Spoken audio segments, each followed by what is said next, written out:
Turning to open session, there was no reportable action taken in the closed session. I want to repeat an announcement that I made before we went into closed session, which is that item number 20, just in case anybody's here for it, item number 20, which concerns 71 Shady Lane design review, has been postponed until December. So if that's why you're here, come back in December.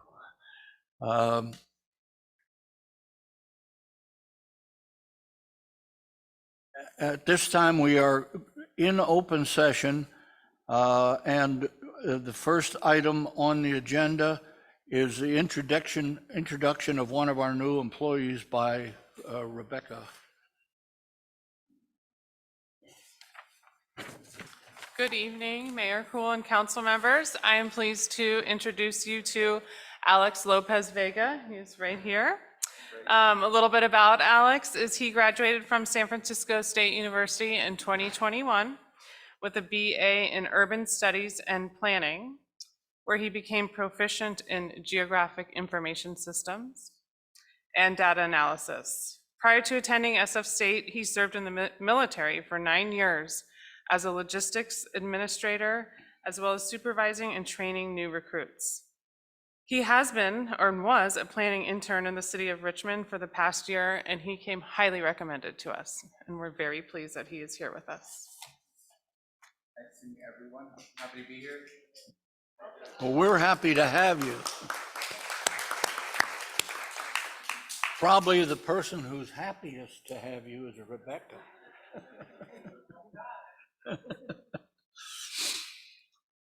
Okay, we now will move on to open time for public expression. If there is anyone who wishes to address the council on a matter which is not on the agenda, they should come up to the microphone and do so now. You have 3 minutes. Is Diana? Okay. Hi, my name's Diane Rudden. I live at 39 Willow Avenue, and I'm here for myself, but also for Age Friendly. And I was supposed to be here last month and forgot, but I did get my COVID test, so my COVID shot. So I'm going to use that as my excuse. About the 2 benches, which aren't really benches, they're pieces of wood on rocks that we would truly love to make real benches that have arms on them so that people can get up and down. And they don't have to be 10 feet long. In fact, a bench with an armrest in the middle really works very nicely so that 2 people can sit on it, but not too big. So that is my request, is to please do this sooner rather than later. Thank you. Thank you. I believe I was so short.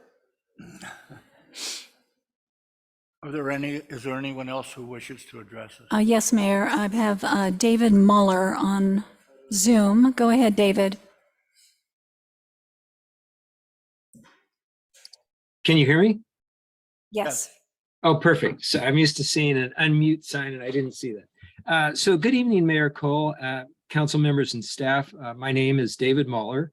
I'm with the Marin Sonoma Building Electrification Squad, and I live in Larkspur. I sent an email to the council yesterday that I understand from the town clerk has been forwarded to the council. I hope you have had a chance to review it. It's not very long, and if you haven't, that you will do so. The email is about the 3 green building reach codes that were developed by Marin County over the past year in collaboration with all 11 other Marin jurisdictions. And the goal of the 3 reach codes is very straightforward. It's to reduce and especially to not increase the greenhouse gas emissions that are driving climate change. The 3 reach codes address all electric for new construction, enhanced EV charger infrastructure, and energy targets for renovations of existing buildings. I understand anecdotally from Ross residents that several council members support moving ahead with adoption of these 3 ordinances, and that the council will likely do so in 2023. And what I'd like to do is to urge that the council make a strong commitment to schedule a public discussion of the 3 REACH codes with possible action in the first quarter of 23, and especially the all-electric for new construction and the enhanced EV charger infrastructure. Several Marin jurisdictions have already adopted or are poised to adopt these 2 REACH codes this year, including Marin County, Fairfax, San Anselmo, Corte Madera, and San Rafael, with other jurisdictions likely to follow close behind. The reason to move ahead with these now is the longer we put off the transition away from fossil fuels, the worse our climate crisis will become. And with comparable state or regional action, probably 5 or even 7 years off, it's really up to local jurisdictions to fill the regulatory time gap in the short term. And in fact, adopting these REACH codes is among the few actions that local jurisdictions can take to directly reduce their greenhouse gas emissions. So I want to urge you to move forward with this as soon as you can, and to thank you for your leadership in taking climate action. Thank you very much. Thank you for your comments. Is there any other member of the public who wishes to address the council on matters not on the agenda tonight? If so, come on up to the microphone and do so. There's no raised hands, Mayor. Okay, then we'll move on to the next item, which is the mayor's report. The members of our town council not only deal with local issues, but also represent our town on countywide or regional governmental bodies whose actions have effects on Ross. I thought I'd outline what those agencies are and what they do. First, Mayor Pro Tem Elizabeth Breckus serves on the board of directors of the Ross Valley Fire Department, as do I. The RVFD provides fire protection services through fire stations in Ross, San Anselmo, Fairfax, and Sleepy Hollow. Councilmember Julie McMillan is currently Vice President of the Marin County Wildfire Prevention Agency, which leads the county's preparation of protection against wildfire, including evacuation preparedness. All the members of the council are members of the Marin County Council of Mayors and Council Members, more readily referred to as the MCCMC, which holds monthly meeting with reports from various countywide or regional organizations and speakers on topics of local governmental interest. Julie also serves on the organization's homelessness and climate action committees. Bill Kircher is our delegate to the Association of Bay Area Governments, ABAG, which is a regional planning agency for the 9 Bay Area counties and their cities and towns. He also serves on the board of Marin Clean Energy, a nonprofit corporation providing green electricity to Marin County customers. Elizabeth Robbins served during the pandemic on MCCMC's Economic Recovery Committee, which focused on ways to help businesses during the economic turndown. Very significantly to Ross, she served as a leader of a committee to preserve Bald Hill, which she will discuss later in our meeting. I have represented the town as a commissioner on the Transportation Agency of Marin, which supports various transportation-related projects throughout the county. For example, supplying funds for the school crossing guards program and for local street maintenance. I have served on MCC's legislative committee and as the council's liaison to the Ross Property Owners Association and to our age-friendly task force, for which I qualify very readily. So if your favorite council member can't answer the phone, it doesn't mean he or she isn't busy serving the town through some other agency. The next item on the agenda is council committee and liaison reports.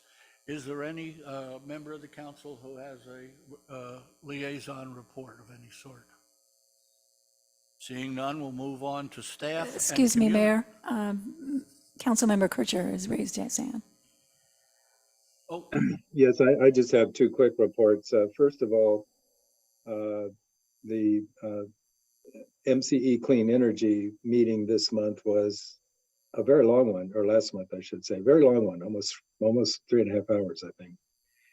because we had a tough subject, which is whether to raise rates. In view of the fact that energy from all sources is just more expensive due to shortages and being experienced in the country. And we had a long discussion of this, very thoughtful.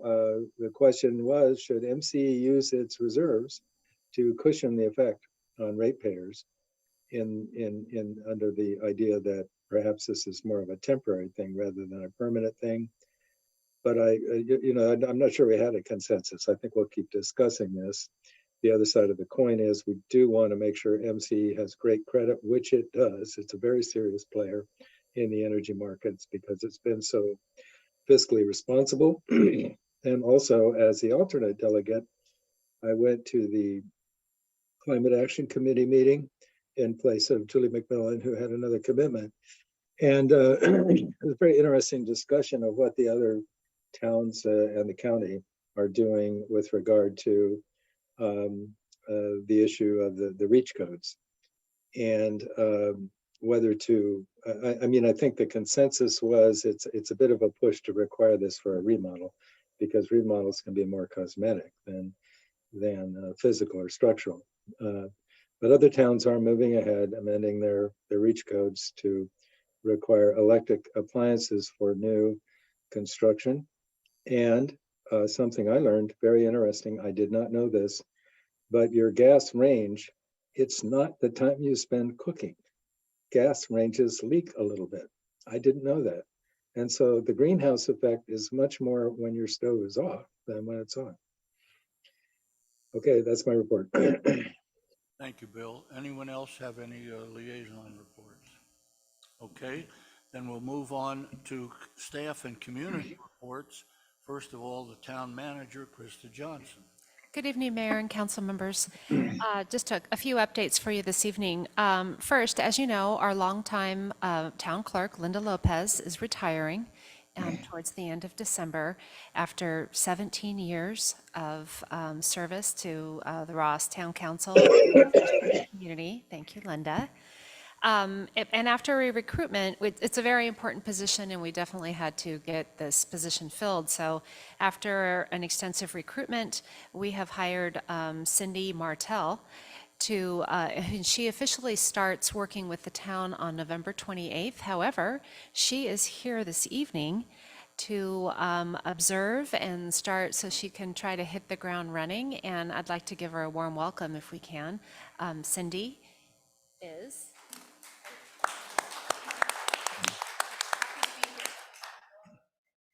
Welcome. And we will more officially welcome her at your December meeting. Okay, thank you. So just a real quick status of the housing element update project. We're trying to do this at every council meeting. As you know, the draft housing element has been prepared and it is currently out for a 30-day review period to the public that began on October 18th and will end on November 18th. Just this past Monday evening, we had a very well-attended community meeting that was held in our Ross Recreation classroom at Ross School to gather comments on the draft element. So the draft element will come back to the council at your December 8th meeting for your review, for your comments, and hopefully for your authorization for staff to send that up to Sacramento for their review soon after. The State Department that's in charge of these things will review the draft. They have a 90-day period in which to review it and send us back comments. While that review is being conducted, the town's consultant on this project, Dayet and Bhatia, will be working on a focused environmental impact report and then on the accompanying safety element update. So we anticipate bringing the final housing element and the environmental document and the safety element to the council in May 2023. I'm looking forward to this year's Winterfest event on the Common. The event will be held not on Friday this year, it will be held on Saturday, December 3rd from 3 to 6 p.m. And then a skating rink on synthetic ice will be operating the entire day, that Saturday, on the Ross School Blacktop area. The event is planned by the Ross Property Owners Association and the Ross Auxiliary with the assistance from the town of Ross as a co-sponsor. And then finally, I'd like to just in response to our public speaker about the 2 benches in the Grove area on the Ross Common, Diane, she did speak with me at an event a couple of months ago, and staff has been working on it, and our Public Works Director is going to be putting it through the ADR process. So that'll probably be on, I would think, December or January, so that we can make sure we get the review for that improvement. Okay.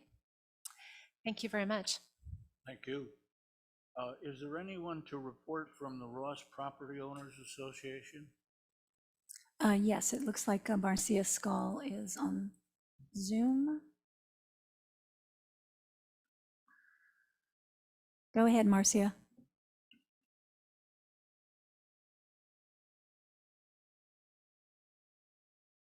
You're muted.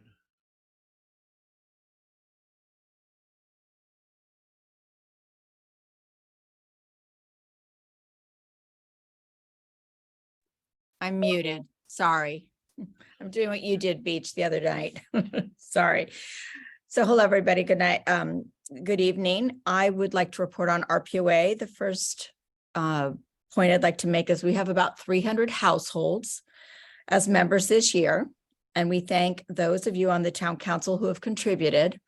We've gathered about $57,000 in contributions from Ross residents thus far. And are hoping that we'll close the year out slightly higher and with more members. Live on the Common on October 14th was a huge success. We had about 500 Ross residents attending, and we greatly appreciate the town's help with Krista arranging free Marin sanitary service, Anthony helping with setup and cleanup, and the police department presence. The next Live on the Common event is May 12th, so put it on your calendars. Winterfest is December 3rd. Krista's already mentioned it. It was a great event last year. It had something for everyone. We're hoping to have it be even better this year. And Krista mentioned the ice rink. We're going to have a snow machine. Santa's going to visit. There'll be holiday wreaths on sale. There'll be hot toddies. It should be a lot of fun. So hopefully people can make it out again, December 3rd from 3 to 6. We are also going to be installing an awesome light display on Ross Common again this year, and also supplying holiday wreaths for the post office and downtown merchants. We appreciate Anthony's help putting up our decorations on the Lagunitas Bridge. We are making changes to the porta potty enclosures so that they better hide the porta potty from view. So that's still in the works. We will continue to maintain the hanging flower baskets, which are so beautiful, throughout the winter, and we've ordered new ones for the spring, which will be installed in early 2023. We've been discussing working closer with the Ross Historical Society to organize town historical walks and historical homes tours. So you'll hear more about that in the future. We have been supporting the Ross Age Friendly task force by helping host events. We've co-hosted some of the breakfasts that have been very successful. And we, of course, are participating on the task force brainstorming and trying to make sure that we are being as inclusive as possible. It's been a great committee, and I think they're doing great things. We are also researching a quarterly or monthly meeting of the Leadership Council. We'd love to reinvigorate that. It was active pre-COVID. We'd love to bring that back up and let different stakeholders participate, such as the town of Ross, Ross School, Branson, RPOA, Cedars, Marin Art and Garden, Age Friendly, and others. And again, thank you for all of the town council and town manager support for all that we do. We really appreciate it. You are all awesome, and we couldn't do it without you. So thank you very much. Thank you. We now will move to item number 11, which is our consent agenda. Does any member of the council wish to remove any item from the consent agenda for discussion? Okay, then.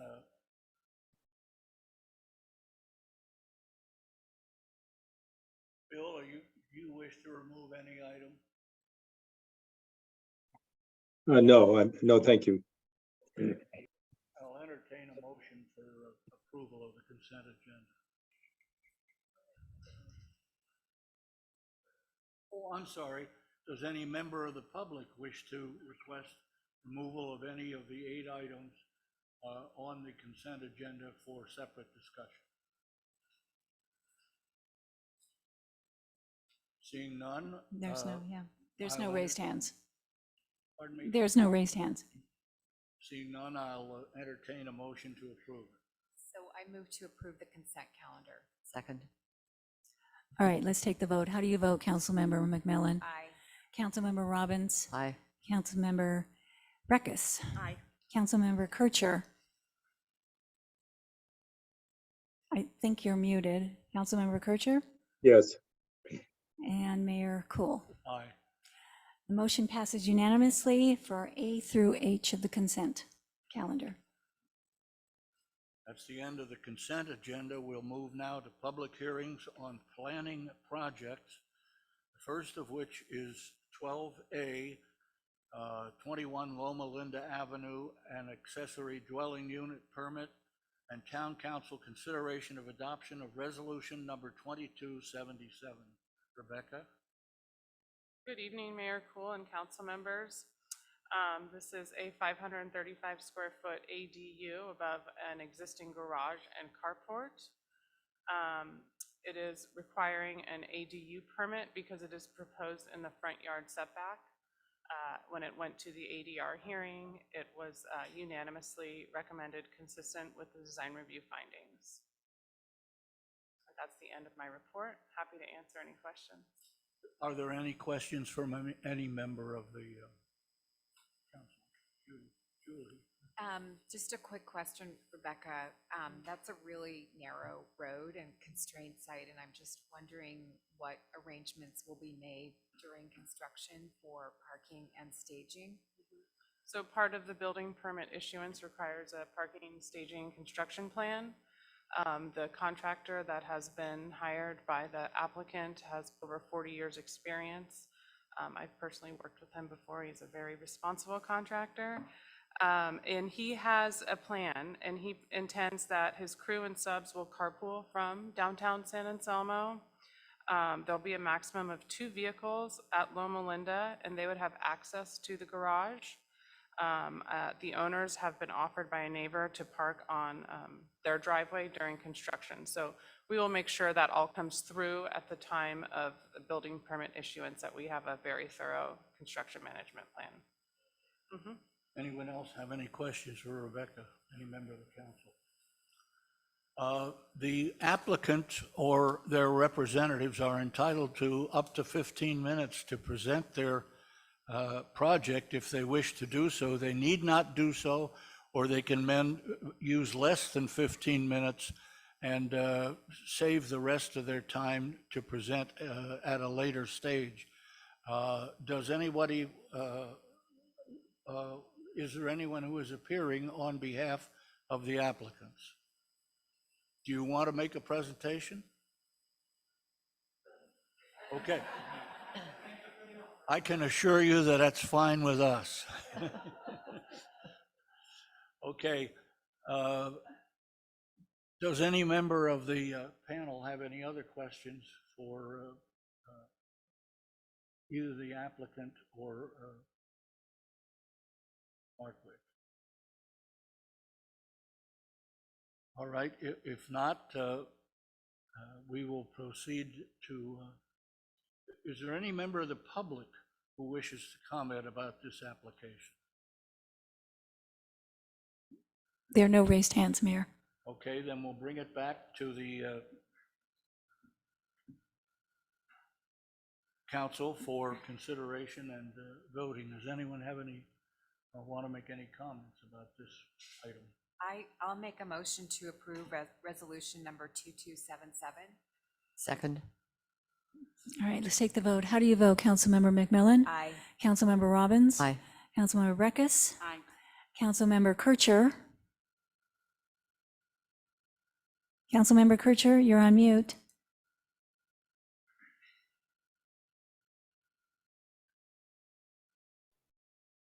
Linda, I'm recused from this. I live Oh, near you the are, project. sorry. Okay, that's a good point. Thank you. And Mayor Cool. Aye. Okay, the motion passes unanimously. Okay, that brings us to our next item, number 13, which is Town Council consideration of a request to contribute $200,000 to Marin Open Space Trust towards the acquisition of Bald Hill and necessary adjustments to the fiscal year 2023 budget, and authorization to install a commemorative plaque in Natalie Coffin Green Park.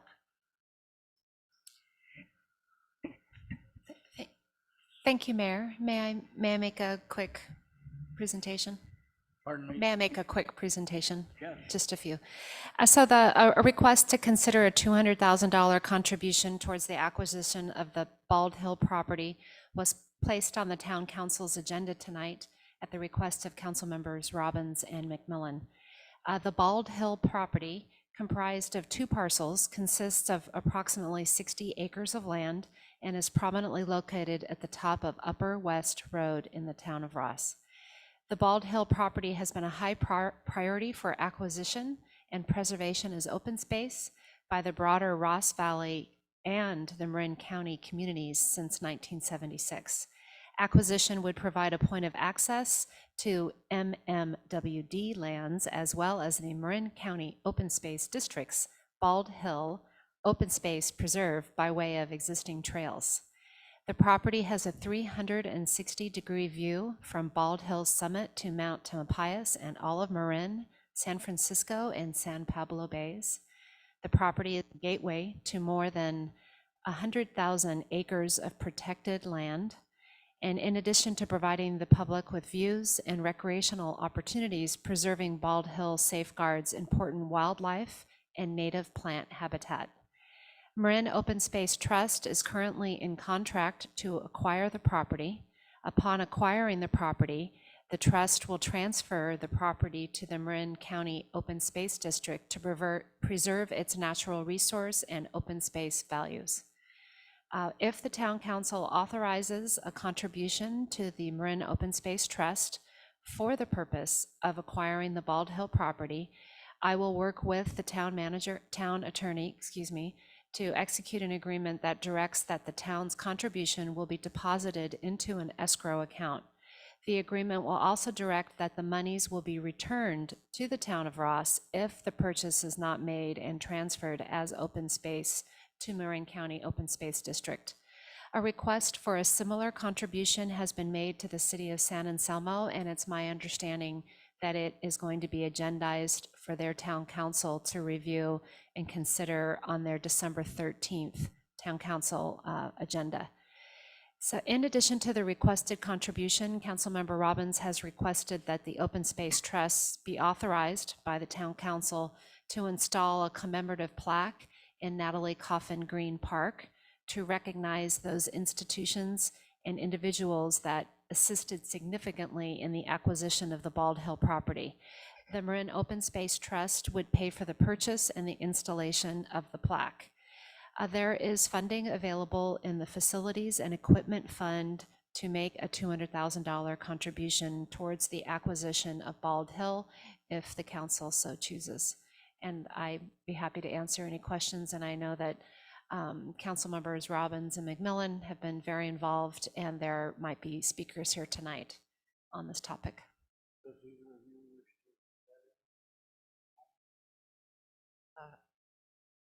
Well, I could just make the point that it's a very spectacular open space area. It's a beautiful mountain. It's really too steep for any significant housing project, except for a couple of estate homes perhaps. But it could easily have been purchased by a single person, and that could have led to led to the public no longer being able to access the facade that faces Ross and the entire summit. So this is a very special opportunity. This is a property, the 60 acres, that most people didn't realize was privately owned and at risk for being developed and having the public blocked from using it. So this is a great opportunity that many people in the community have been working on for decades. I just want to commend and thank Elizabeth and Dan Calafate, and many other people in our town for joining in the effort to save Bald Hill. I think it's a once-in-a-lifetime opportunity, and you, Elizabeth, thanks to your leadership and Dan's, you're leaving a legacy for generations to come, and so we all owe you a huge debt of gratitude. I know it's not fun asking people for donations. It's no one's favorite thing to do, but you were a master, and so was Dan, and so we thank you so much. Thank you. I should point out that Dan and I joined Jonathan Braun, who is here, who's chairman of the San Anselmo Open Space Committee, and he has been working since, well, for over 30 years to preserve this, and his tireless efforts are what led to this acquisition. So we sort of piggybacked on his efforts, but it all met with great success. Does any other member of the public, of the council, have any questions for any of the presenters? Does any member of the public have any questions or comments? Come up to the microphone, please. Good evening, Mr. Mayor, council members. My name is Bill Long. I'm chair of Marin Open Space Trust, and I'm here with several of our board members. Jonathan Brown, who has been our lead board member on this project, Ann Thomas and Ralph Myhan, and our collaborator, Kevin Knowles with Conservation Land Group. I want to thank Elizabeth and the staff and the entire council for your interest and support for this project. It's something that's been on the wish list for Ross and for Ross Valley and for Marin County for generations. And after a very long and challenging negotiating process, we have secured a deal, and we are close to the culmination of our fundraising effort. And so we're delighted to be here at this time, and we look forward to your support. Thank you. And I think Jonathan Brown, who is really the man who's been doing the hard work and the heavy lifting on this for years and years, would like to say something as well. Thank you, Mr. Long.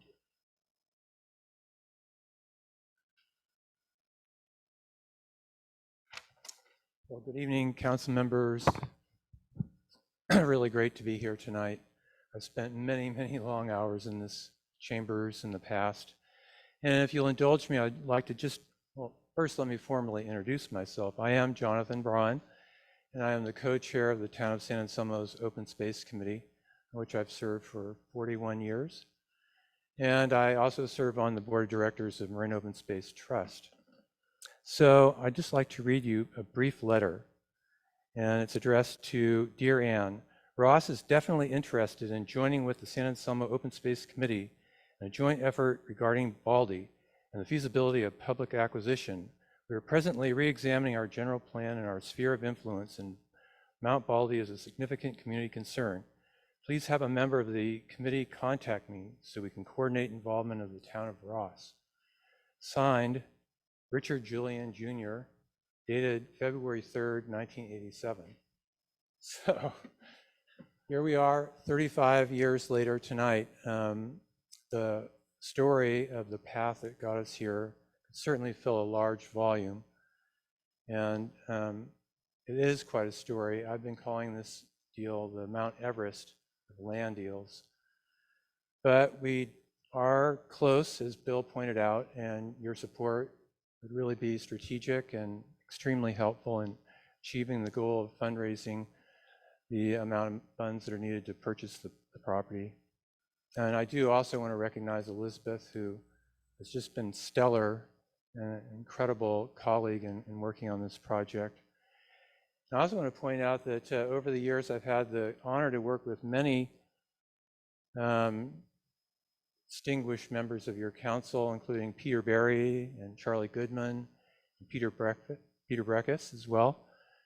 And I just think this is an exemplary example of coordination and cooperation between communities that join each other, between San Anselmo and Ross and the County of Marin. So in advance of your vote tonight, I appreciate your support. Thank you.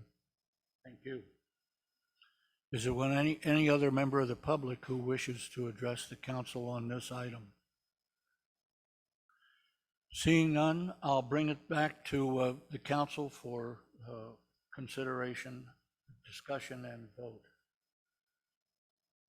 So would like to move that we approve the request to contribute $200,000 to the Marin Open Space Trust towards the acquisition of Bald Hill and necessary adjustment to the fiscal year 2023 budget and authorization to install a commemorative plaque in Natalie Coffin Green Park.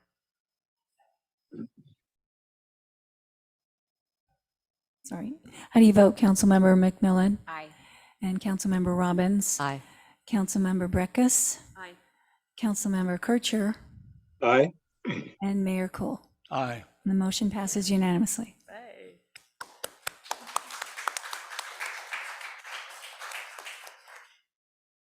That is a big item for Ross. The next item on our agenda is Town Council consideration of adoption of ordinance number 718, which adopts and amends Title 15 of the Ross Municipal Code to adopt the 2022 California Building Standards Code, Title 24 of the 2022 California Code of Regulations. Rebecca? Yes, good evening. Almost as exciting. Tonight, it is recommended that Town Council conduct a public hearing for the second reading and consider adopting ordinance number 718, the California Code Building Updates, the Building Code Updates. The Town Council introduced ordinance 718 at the October 13th, 2022 meeting, and since then there have been no changes proposed to the ordinance. I would like to note that we will be bringing the county reach codes to the council in the spring. And so with that, it is recommended that the town council conduct a public hearing for the second reading and consider adopting ordinance 718. Does any member of the council have any questions for Rebecca? Does any member of the public wish to address us on the subject ordinance? No raised hands. Okay, we'll bring it back to the council for consideration and decision. I'll move to approve. I'm sorry, wait. I'll make a motion. I did this last month. I will make a motion to adopt ordinance number 718. Now let's take the vote. How do you vote, Councilmember McMillan? Councilmember Robbins? Aye. Councilmember Breckus? Aye. Councilmember Kircher? Aye. And Mayor Cole? Aye. And the motion passes unanimously. Okay, that brings us to item number 15, which is Town Council consideration of adoption of ordinance number 719, which adopts the 22 California Fire Code, portions of the 2021 International Fire Code, and Appendix A of the 2021 International Wildland Urban Interface Code, and prescribing regulations governing conditions hazardous to life and property from fire or explosion, providing for the issuance of permits for hazardous uses of operations, and establishing a fire prevention bureau, and providing officers therefore, and defining their powers and duties. This too is a second reading of this item. And you have Rob Bastian on Zoom. Go ahead, Rob. Thank you, Mayor and Council. Yeah, at the meeting on October 13th, we discussed, introduced by title only and waived further reading of the attached ordinance. As discussed during the meeting, the ordinance amends the Town of Ross Municipal Code to adopt the 2022 edition of the California Fire Code and 2021 International Fire Code with certain local amendments and additions, and Appendix A of the 2021 International Wildland Urban Interface Code. This adoption process is required by the Town Council to stay current with minimum requirements of the State of California building fire standards as determined by the California Building Standards Commission. And if any questions, I'd be more than happy to answer them for you. Any member of the council have any questions? Any member of the public have any comments on this item? Seeing none, I'll bring it back to the council for consideration and vote. So I would like to make a motion to adopt ordinance number 719. Second. Okay, how do you vote, Councilmember McMillan? Aye. Councilmember Robbins? Aye. Councilmember Breckus? Aye. Councilmember Kircher? Aye. And Mayor Cole? Aye. And the motion passes. And on this one, there's also a resolution to approve, resolution attachment 2, so we need a separate motion for that. Yes, I make that motion. Second. There's two parts? Okay, how do you vote, Councilmember McMillan? Aye. Councilmember Robbins? Aye. Councilmember Breckus? Aye. Councilmember Kircher? Aye. Mayor Cole? Aye. Motion passes. Okay, if I'm keeping track of things right, that brings us to item 15. Or no, I'm sorry, we've done 15. So that brings us to item 16, which is discussion of the Recreation Department After-School Extended Child Care Program update and Town Council considerations and action.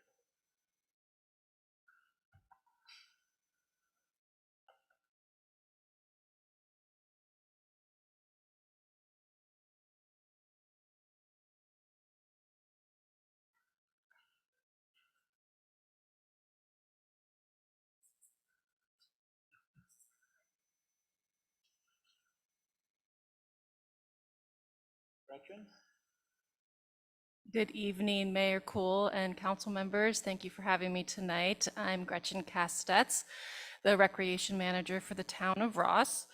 I don't have a PowerPoint, so I'm just going to give a verbal presentation here. At the October 13th meeting, we had discussed the Extended Aftercare Childcare Program, which I'm just going to refer to as Kids Club because that other one is a mouthful. And Councilmember McMillan had requested that we bring back more information on the financial history of the department. So what I have there, it was in the staff report, but it's a little bigger there. I know some of the small print could be hard to read. So with the help of bookkeeper Liz Ford, she helped us look back 6 years at the history of the financial history of the department. And you can see here that this last year, fiscal year ending 22, was an anomaly of having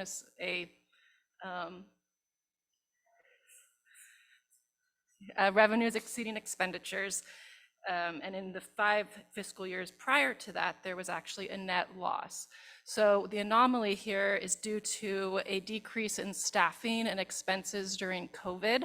So that's why you see that number there for that last fiscal year, where in the years prior to that, that is not the case. So what this means is that it's probably not something that we could rely on to have this happen again this fiscal year or looking forward as revenues exceeding expenditures to use for that subsidy, which is what Councilmember McMillan had wanted us to look into. So a couple other points on that.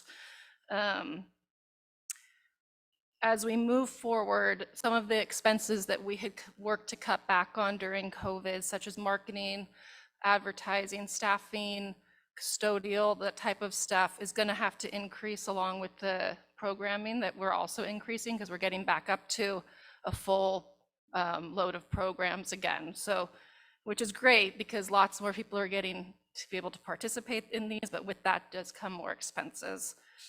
And as you can see, one note on the paper that I gave you there, the Liz Ford was kind enough to make it so that she took out expenses that are not in, can you help me explain that? So, okay, sorry.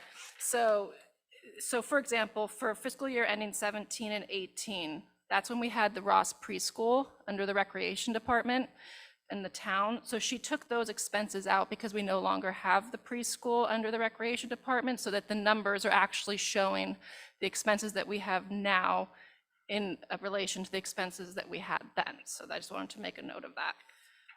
And so moving forward on an update on what's happening with our pledges and registrations.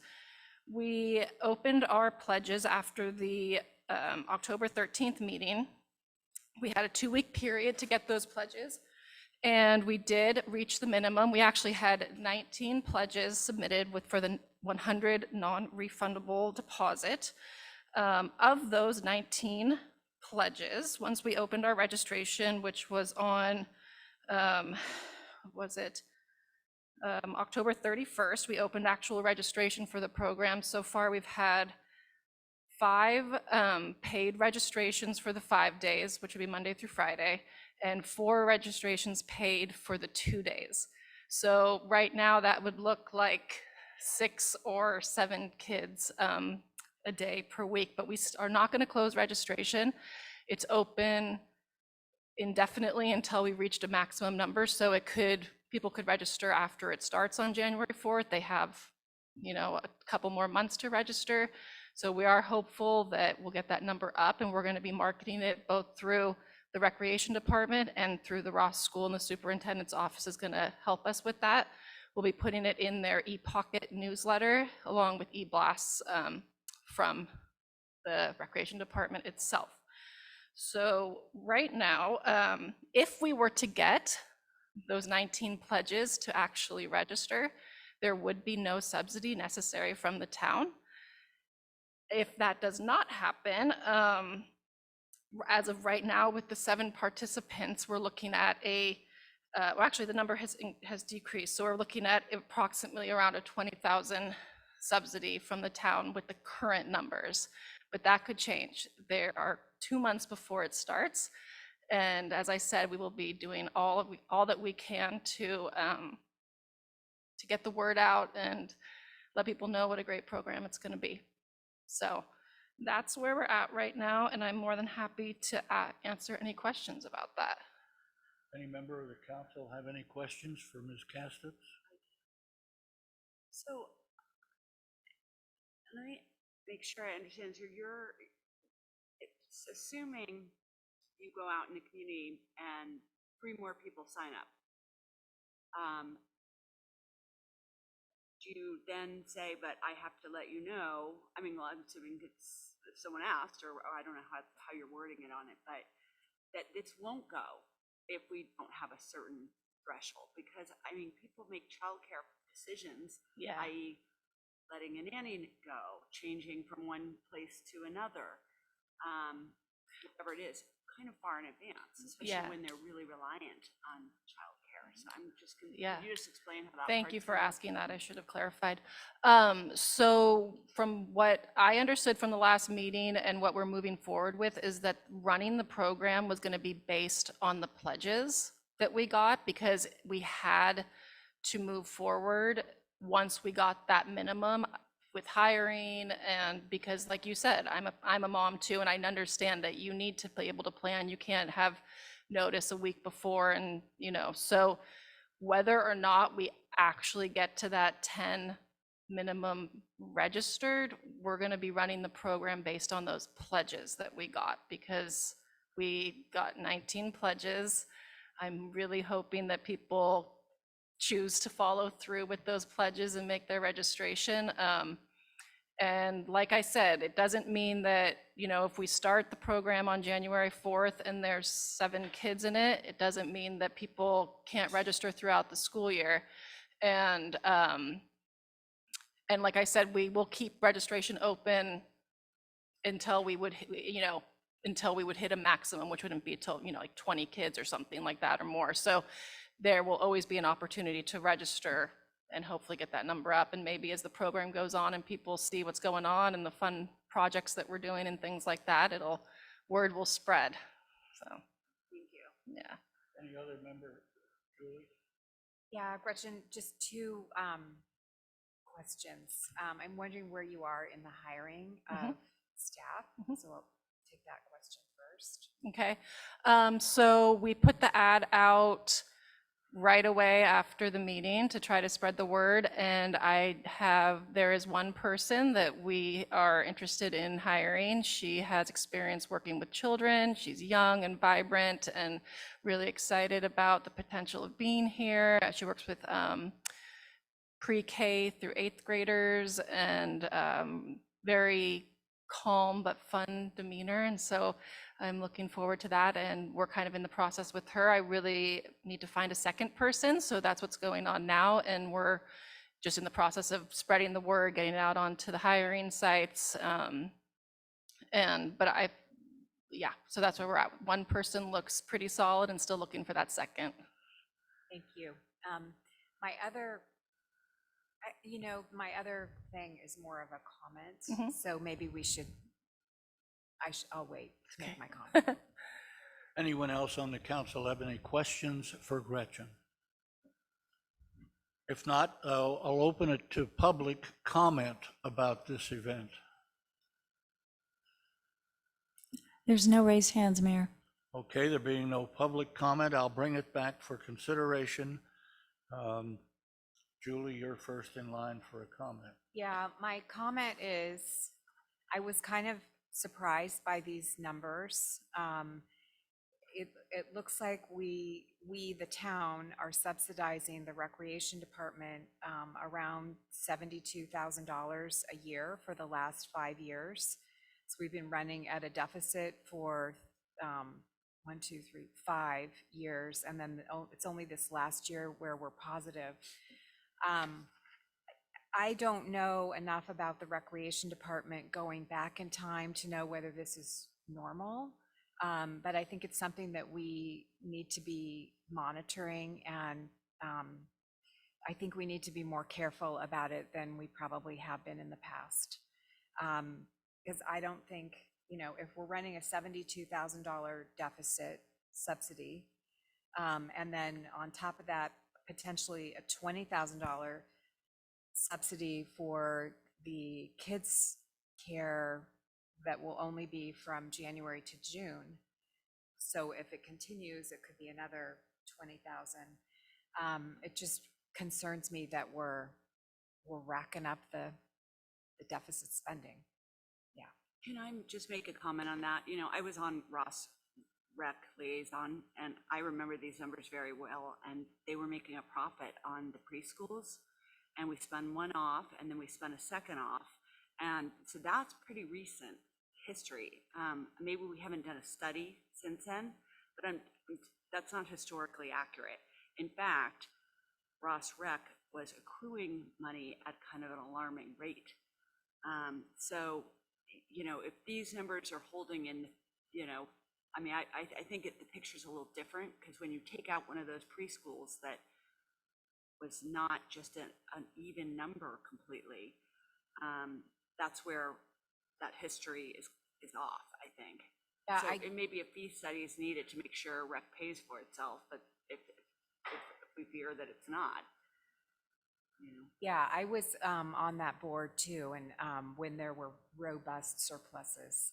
And it just seems like, and maybe it is attributable primarily to the elimination of the preschools, but I think it's just something we need to be aware of and careful about. Or explain, because it's also, they've taken over 4th of July and the town dinner. So they're not breaking even on those events. So, if those are the numbers, maybe this is something that we need to have explained. Do the numbers reflect other things, the 4th of July and the town dinner and those types of things? Yes. Okay. Yeah. although Soleil and Gretchen can jump in, but so for example, on the 4th of July event, so we don't have additional staffing. It's our existing staff that are paying for that event, but we do have supplies. The town dinner does generate, so that doesn't generate any revenue I'm not aware of, Gretchen, the 4th of July. Yeah, the 4th of July does not bring in any revenue. And the town dinner does, there is a modest fee for that, so that does help with cost recovery. And then there's some other things in there, like, for example, I believe just the weekly amount we spend to clean up the tennis courts, doesn't that come out of your budget? Yeah. So for example, there's some other recreation things that are not just programs, that are facilities, the rent for Ross Rec classrooms and the office space comes out of that. So, I mean, we can do a deeper dive, maybe coming into preparing for the budget process, we can take a deeper dive, because I did note that on the converse, there are expenses associated with Ross Rec that are not put in their budget. So if you're looking for the true cost of doing business, so for example, any recreation business, right, is going to have IT costs. Those aren't reflected in their budget.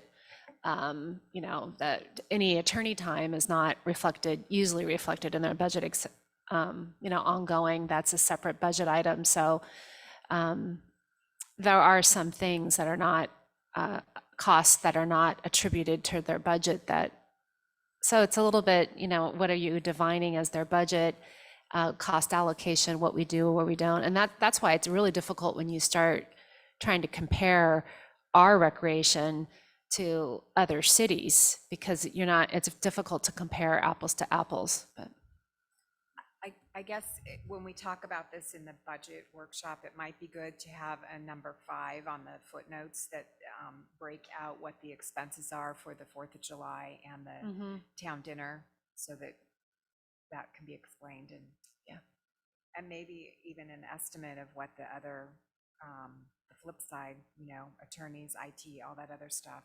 Yeah. Just so we're getting an accurate picture. Sure. Thank you.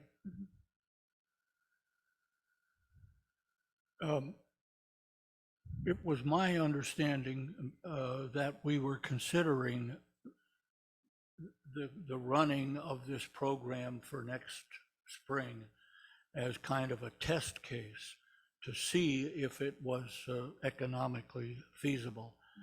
So I would be inclined to go ahead with it, notwithstanding these cost issues, to see if we can drum up, if in fact, when it becomes clear that we're going to run this program, if we can drum up more participants and perhaps cover the cost of this item a little bit. And I have to comment that I don't know that we ever have concluded that Ross Recreation has to earn as much money as it spends. Its purpose is to provide activities for members of the town in a variety of ways that they probably couldn't do for themselves. And that may justify losing money. We probably need a fuller study of this whole thing at the time of our next year's budget. But I would be in favor of going ahead with it, considering it kind of a test case to see what happens when people realize that we really are going to do it. Because I'm afraid they've gotten there's been a message this fall that they weren't going to do it. So people may have already, for example, made or decided to make other arrangements. So I'm in favor of going ahead with it as strictly a test case, while also taking a deeper dive into what we expect of the recreation department. And I thought we had pretty much committed to doing winter and spring. It doesn't make any sense to start winter only. We have to commit to both, and I thought we had formally done that already.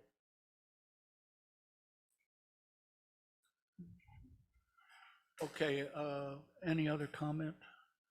We'll bring it, will someone want to make a motion?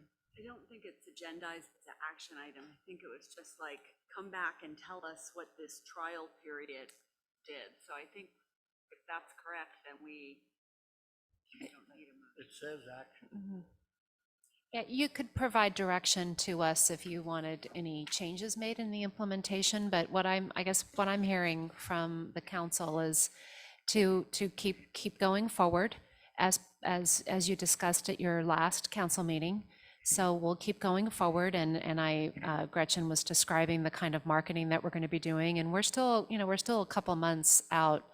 And then what we would plan on doing is part of the budget process, but also at a further along in the school's academic year, we'll report back to the council how it's been going, what our expenses, what the revenue is, try to get some feedback from families about, what they're looking for, what their needs would be for the following year, and report back.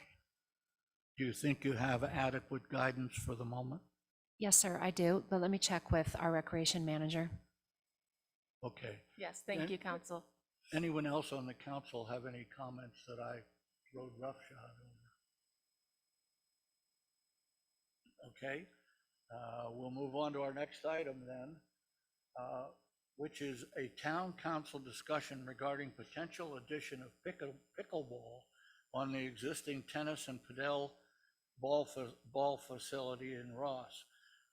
I want to step in right now and point out that the facility that we are calling a padel facility in this item is not a padel court.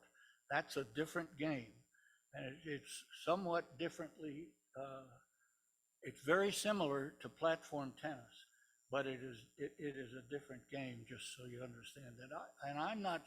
I know a lot about platform tennis. I don't know much about padel.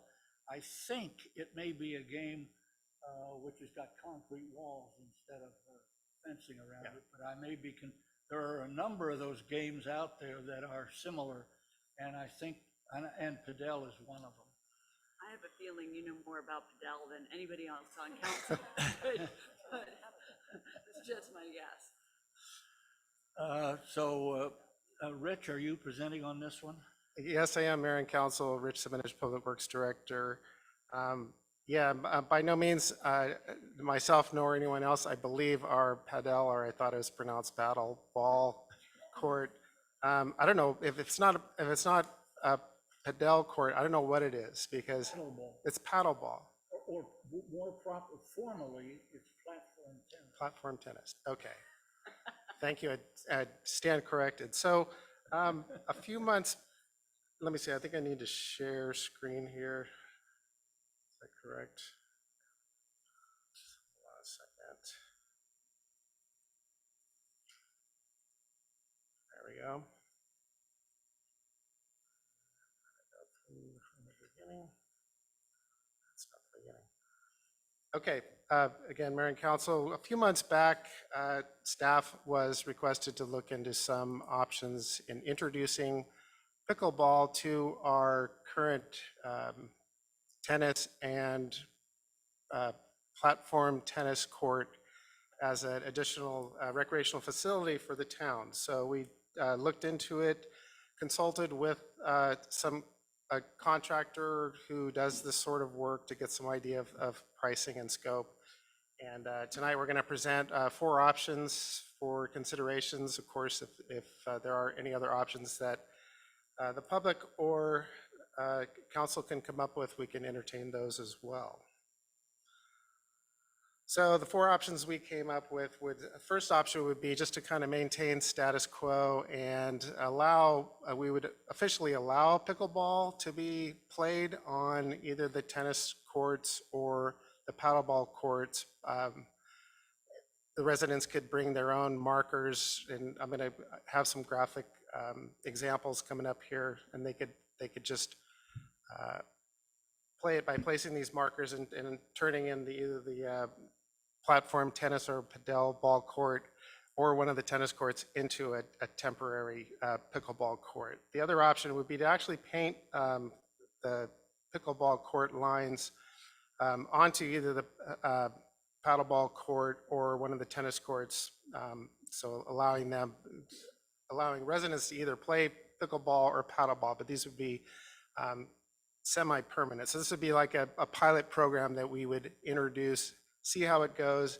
If the tennis players don't like the markers on the tennis courts, or the platform tennis players don't like the paddleball markers on their court, then we would come up with we'd introduce maybe a different option moving forward, or we'd abandon the idea altogether. So number 2 is kind of a pilot program. And then if we implement these on the tennis courts, we would have like rolling, the nets would just roll off from this, they'd be placed on the side, we'd roll them out for the paddleball players. The third option would be to permanently convert the paddleball or paddleball court into a pickleball court. The fourth option would be permanently convert one tennis court into pickleball courts. One tennis court can be restriped for up to 4 pickleball courts. And so we'll show some graphics explaining these options. So option 1, so this is on the left here, you kind of see, this would be a package that someone could buy that you could lay these markers out and lay out the lines on either a tennis court or the paddleball court. So what this diagram shows, on the top is the pickleball court dimensions, almost identical to the paddleball court dimensions. The only difference is the sections are separated a little bit different. So pickleball has a 7-foot non-volley zone, and then a 15-foot zone behind that, for a total of 22 feet. So if you look down below at the paddleball court dimensions, it's the same. Let's see, I got something in the way there. So it's 22 feet as well. So all you'd really have to do is on the paddleball is introduce a temporary line at 7 feet back from the net. The net is actually the same size for paddleball courts and pickleball courts as well. So that's fairly easy conversion to do. And of course, these would be temporary markers that the residents would purchase and bring themselves. And this is a shot. I went out this morning to take a picture, and these were actually folks playing pickleball on the paddleball court. And interestingly enough, you see these little water bottles here, and you can just see this one here. So that's their marker for that 7-foot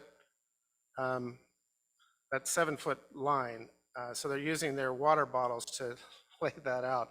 So if they brought these temporary markers, that would be a little bit a better, higher end temporary solution for them, for the residents.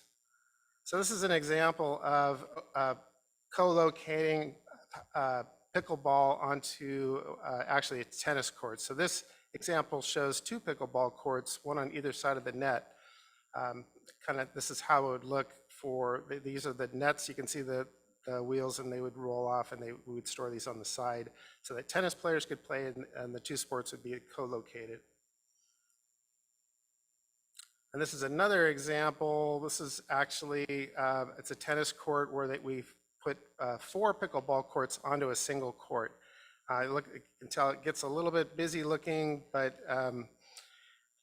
again, it would be just kind of temporary. And of course, these pickleball nets would be removed and placed to the side so tennis players could come in and play. That's option 2. So option 3 would be to permanently convert the town's paddleball court into pickleball. So this, I found this online. It pretty much looks like our paddleball court, but this would be what it looks like if we permanently turn it into an official pickleball court. The net would be the same. We would just need to repaint the lines. It didn't have to be this elaborate. It could be as simple as just erasing some of the existing paddleball lines and placing this new 7-foot line for the volley section of pickleball.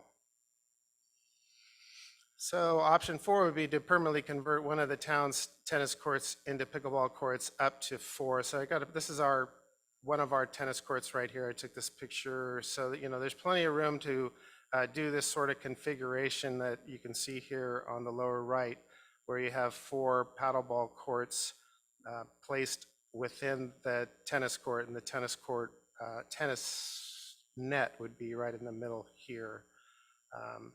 So but this would be a permanent conversion. If it would totally remove the lines of the tennis court as an option and place these up to 4 pickleball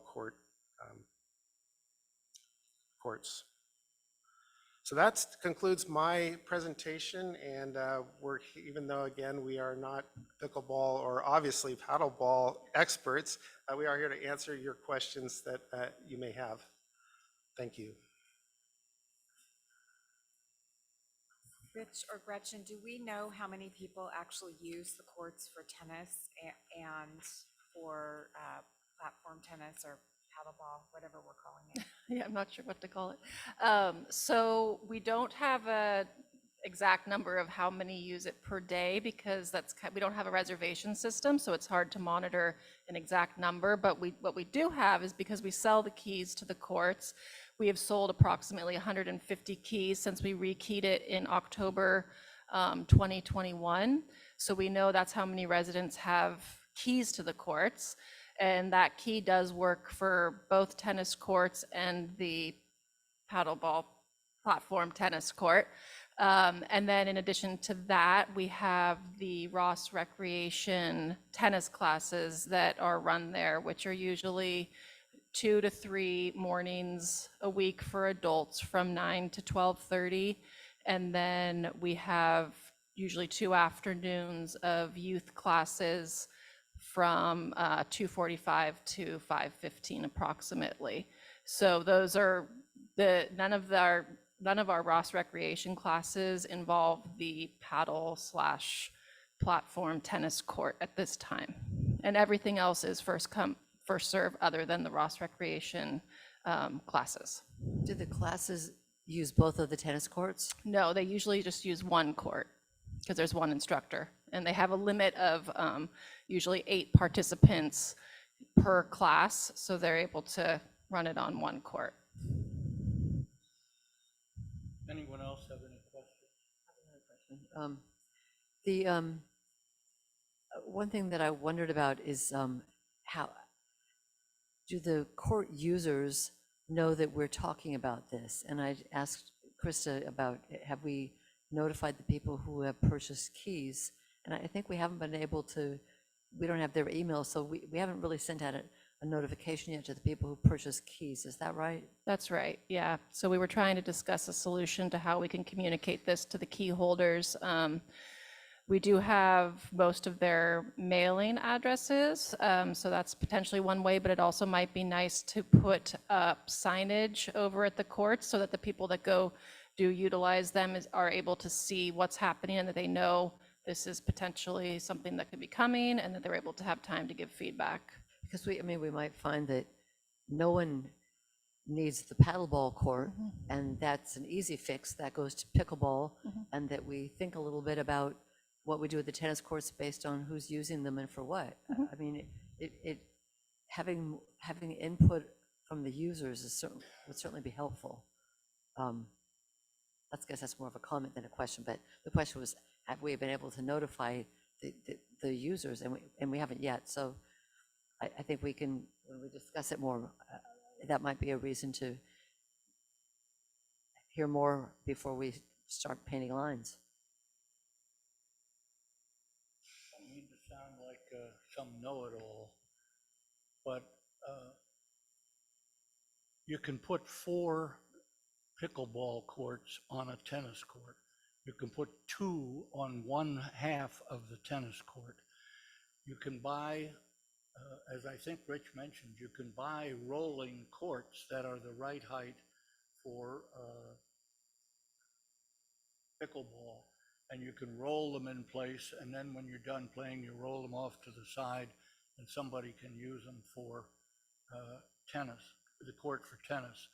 I have been told by some tennis players that they find it confusing to try to play tennis on a pickleball court because of on a pickleball court that's been put on a tennis court, because it creates some confusion in their minds apparently about just what lines are what.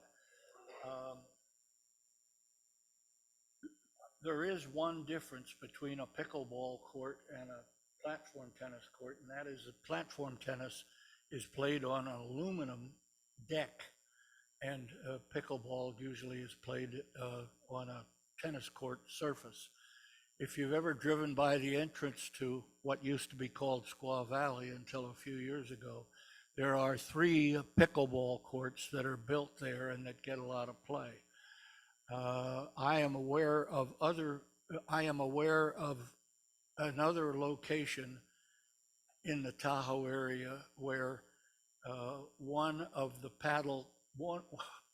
tennis courts has been equipped with lines and with a net to roll on so that it can be used for both. Incidentally, the area where close to the nets that you are not allowed to go into is called the kitchen. Don't ask me why, but that's what they call it. There is a private home up on Bridge Road, right across from my house, actually, that has converted its tennis court or configured its tennis court so that you can also play pickleball on it. And that gets a lot of use. Pickleball makes a little more noise than a tennis game because pickle is like it's made of a material like a ping pong ball, but it's the size of a tennis ball, and it makes a little more noise. Frankly, it doesn't bother me, but I think that's an issue. It might bother some people who live near those courts if we equip them for pickleball. Notwithstanding all this, I'm perfectly happy to support postponing this for a month and doing something to make tennis players and paddle players aware that we're considering this, because I think it's a good idea. Would we also want to let the neighbors know because of the noise? I mean, it's not that much noise. I on Sunday, there were people playing tennis and there were people playing pickleball on the paddleball court. And because, well, I guess if it's pickleball on the paddleball court, the noise isn't as much of a problem for the neighbors because it's kind of set back from those poplar houses. It's more of a problem maybe if we make the tennis courts into pickleball courts, then there'll be pickleball noise closer to their backyards.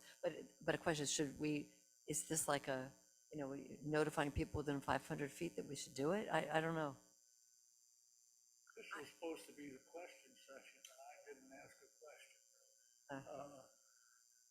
What's the penalty for that, Ben? Moving to public comment. Okay. Is there anyone in the public who wishes to address us on this subject? There's no hands. Okay. Well, I'll bring it back for consideration of action by the. Can I just say one thing? I do like the idea of letting the neighbors know, because we kind of tried to follow that when we were talking about various other things, even though we don't have to notice them. But I mean, another possible option is we allow the temporary marks on both the tennis and the paddleball for like 3 months, and then we really know how many people were annoying or benefiting, right? And then we can bring it back and figure out, did one work better than the other? Well, we're still not going to know how many people are using those courts. That's true. We could assign one mayor to go by and give us some anecdotal information. I mean, I think it'd be simple to put pickleball lines on the paddleball court. People are already using it for that. I don't think that changes things very much. And then after doing that, spend the next month with some outreach to neighbors to see, are they okay with it? And outreach to the key holders to see how do they want to use the courts. I mean, they are the ones who are paying for the maintenance of the courts with the keys. And maybe they say we love tennis and we don't want pickleball, or maybe they say wholeheartedly we really would prefer pickleball. And I think we don't know, and we should. And it also may be that people in the community who haven't bought keys would buy a key if there's pickleball. So I think if we knew a little bit more about who wants to use those spaces and how, we'd have a better sense of, what we should do next. It's not, it's not that big a decision, but it's nice to let more people have input. Rich? Just a quick point, consideration on the conversion of the paddleball court to pickleball. So like the mayor mentioned, the surface is the current paddleball court is very different from the surface of a pickleball court. And we did have one of our staff who plays pickleball play on it, and they said, "No, this is acceptable." But to convert it to a full surface, a pickleball surface, which it's not really even considered tonight, but if a pickleball fanatic would rather play it on an actual pickleball surface, that's getting very expensive because the whole setup on the paddleball court, the whole substructure is built just for that type of surface. So if we introduce the new tennis court type surface, we'd have to do structural retrofits and things like that. So if we did go with pickleball on the paddleball court, the surface would likely just need to stay the same. Well, I should have mentioned one other thing. There are 3 ways to create a pickleball court line, and I have seen all 3 of them done. One of them is simply to chalk the lines on, so you can just erase them if you don't want them. The second is to use tape, to tape the lines down, and that's a fairly permanent thing, but it can be removed just by pulling up the tape. In fact, I've heard stories of tennis players who were faced with tennis courts that had pickleball lines on them and tape, just pulling up the tape. And the third is to paint them on, which is the permanent way to do it. But I'm supportive of the idea of giving it another month and sending out a notice so that we can try to get more input into what do people really want. Just as an alternative, we could do something that's very temporary. And then, you send a notice to all the neighbors, they could come and oppose just because they don't know what it's going to be like. But if we go ahead with a trial period, we'll get real-time response. I mean, I'm sort of a fan of one and done on pickleball courts, just because I think that we might be overthinking this and we should just try something and seeing it. Well, that's my inclination too, is ultimately just to try one of either the tape or the chalking to see how much play it really gets. But I'm also enthusiastic about your idea of continuing it for a month, putting out a notice so people can come. I might say one other thing. You probably can't put a tennis court surface on the platform tennis court, because the platform tennis is raised. It's raised about 4 feet maybe off the ground. And of course, a pickleball court is not. Yeah, it would be fairly expensive to do that. It would be like resurfacing a tennis court, so up in the $20,000 range. Excuse me. Before we throw away a platform tennis court, you should know that installation of one costs maybe $100,000. My view after hearing all of this and thinking originally this was just a really easy decision, I think we need more information to make a more informed decision. We need to figure out how many people are actually using the platform paddle tennis court, how many people are actually using the 2 tennis courts. And I don't think it's going to mess anybody up because the winter is coming and it's raining.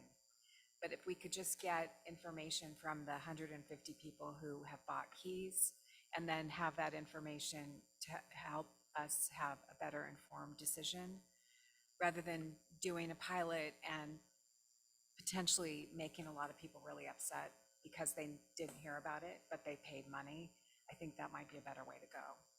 I agree. I mean, it's very simple. And I think it's clear from what you said, Rich, that we're not going to get rid of the paddleball court. It's there, it's expensive, and it may get restriped for pickleball at some point, but it's going to have the paddleball floor unless somebody wants to donate $100,000 to redo it. And they might, you never know. But at least as far as what striping goes on the tennis courts, I mean, it waits a month. We hear what the key holders say. And there may be a lot of people in the community who aren't key holders who will say, I'm going to be a key holder if you have pickleball. And that would be nice to know too. And Okay, then, we're going to, I want to open this up to public comment if there's anyone here who wants to talk about it. Okay, I have one more question, if you'll let me.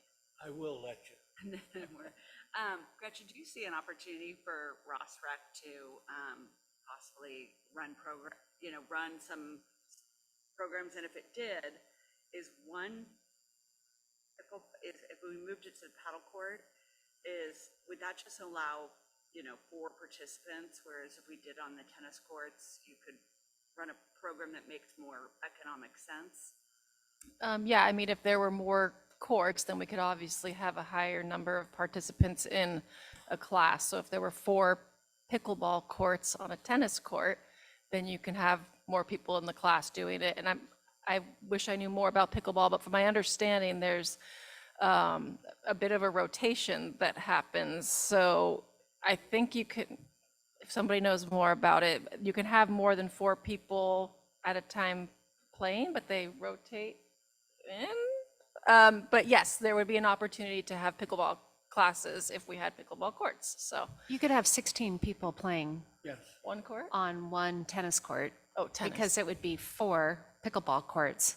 And, it's social, and people kind of tend to have a meeting time there, and everybody goes and has a good time.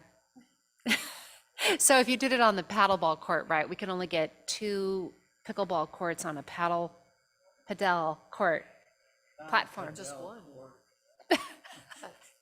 Okay, platform paddleball court, right? Is that correct, Rich? You can only get 2 on that. Really? I thought there was just one. You get No, 2 on one. one side of a tennis court. One pickleball on one paddle. Right. Oh, you can only get 1 pickleball court? Yeah. Oh, you can't get 1 on each side?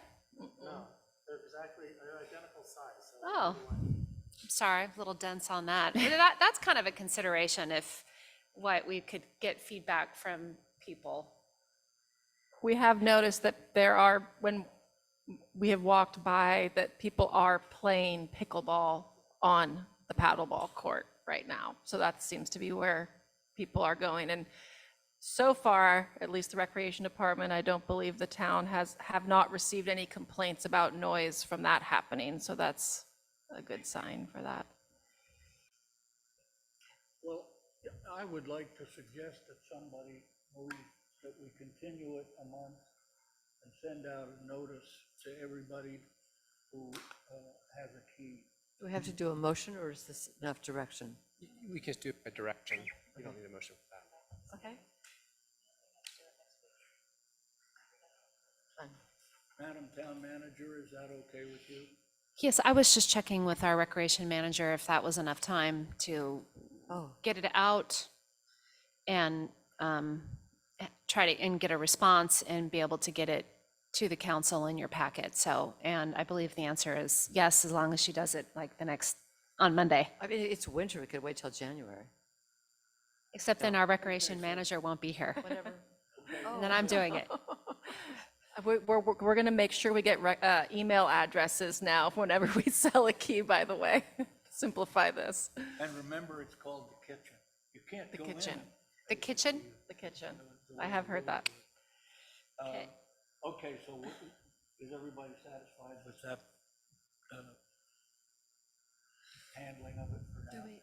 If so, we'll move on to our next item. I guess he could comment if he wanted to. He can always. Well, Bill, do you have any comments on this thing?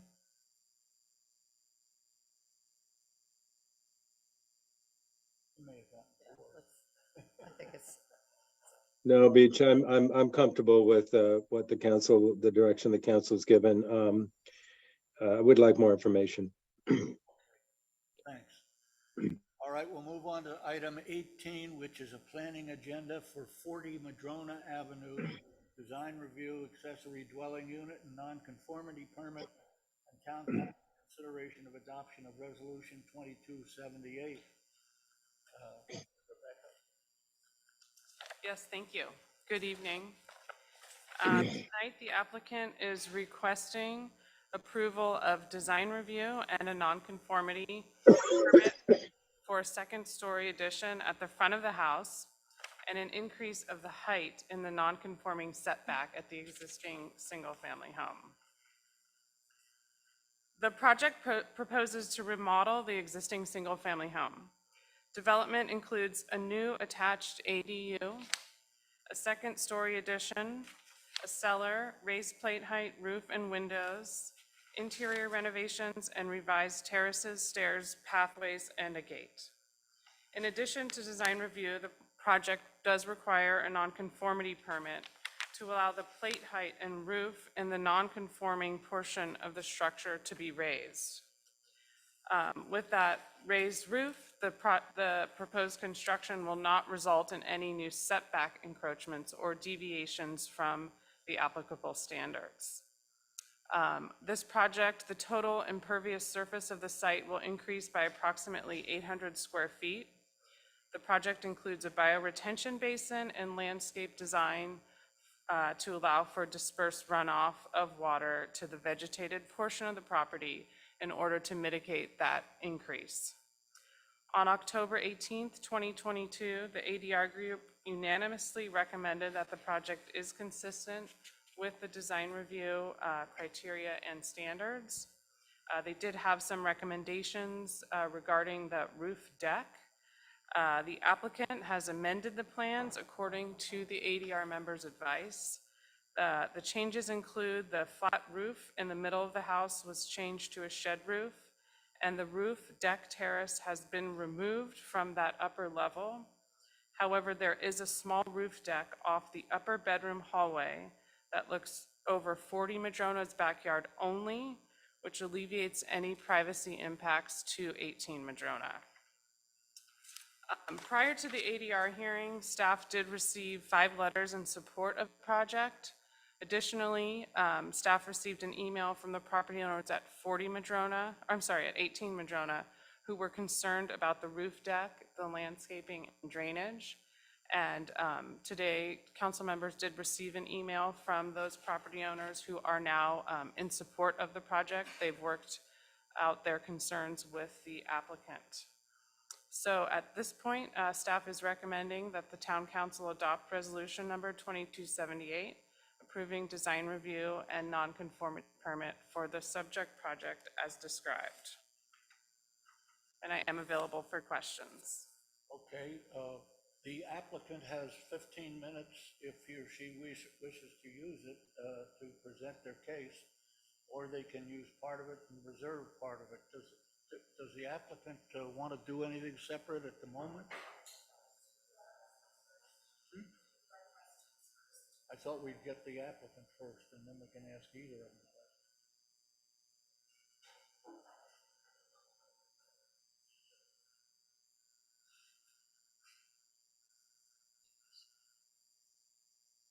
Good evening. I'm Ken Lindstedt.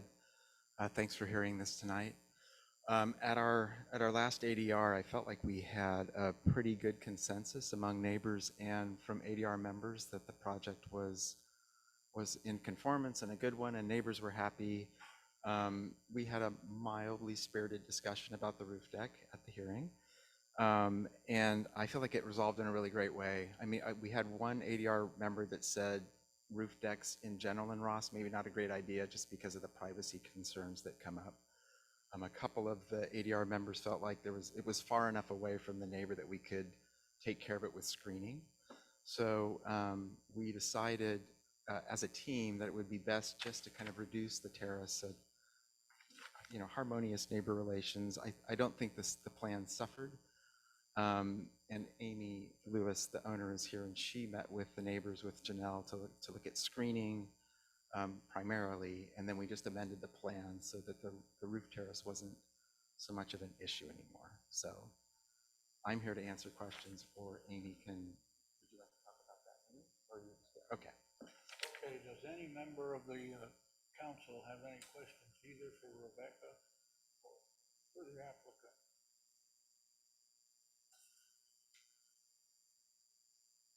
Does any member of the public wish to speak about this item? No, Mayor. Okay, I'll bring it back for decision and comment. I move we approve Resolution 2278. All right, let's take the vote. How do you vote, Councilmember McMillan? Councilmember Robbins? Aye. Councilmember Breckus? Aye. Councilmember Kircher? Aye. And Mayor Cole? Aye. The motion passes unanimously. Okay, that brings us to item number 19, 0 Bellagio Road. Rebecca? Yes, thank you. Good evening once again. Excuse me. The proposed project before you tonight is to construct a new single-family residence, attached garage, and new landscaping and hardscape throughout the property. Currently, the site is an undeveloped lot with no vehicular access to Bellagio Road or from Bellagio Road. The project proposes to construct a driveway in compliance with fire standards, which will provide enough space for a fire vehicular turnaround. The driveway construction includes a series of retaining walls, which will not exceed 6 feet in height. The retaining walls will also be heavily landscaped to soften the appearance of the walls. The proposed home is a 2-story home over a partial basement consisting of 7,897 square feet, including a 667 square foot attached garage. The project also includes construction of a new swimming pool, terracing, landscaping, and bocce court. A portion of the first story of the home includes an indoor-outdoor living area that is referred to as a pavilion, which opens to a trellis-covered outdoor kitchen located on a terrace and the swimming pool.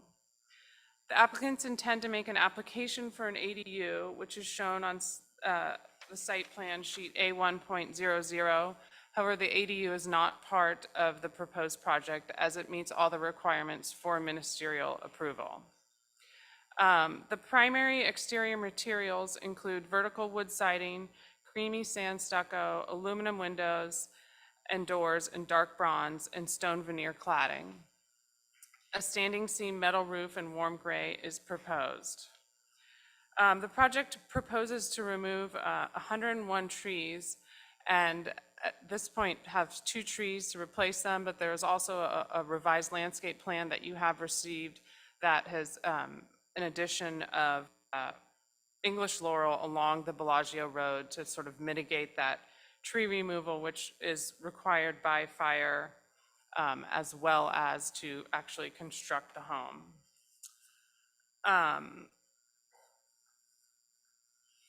I would like to note that the condition of approval number 1 in the resolution has a typo.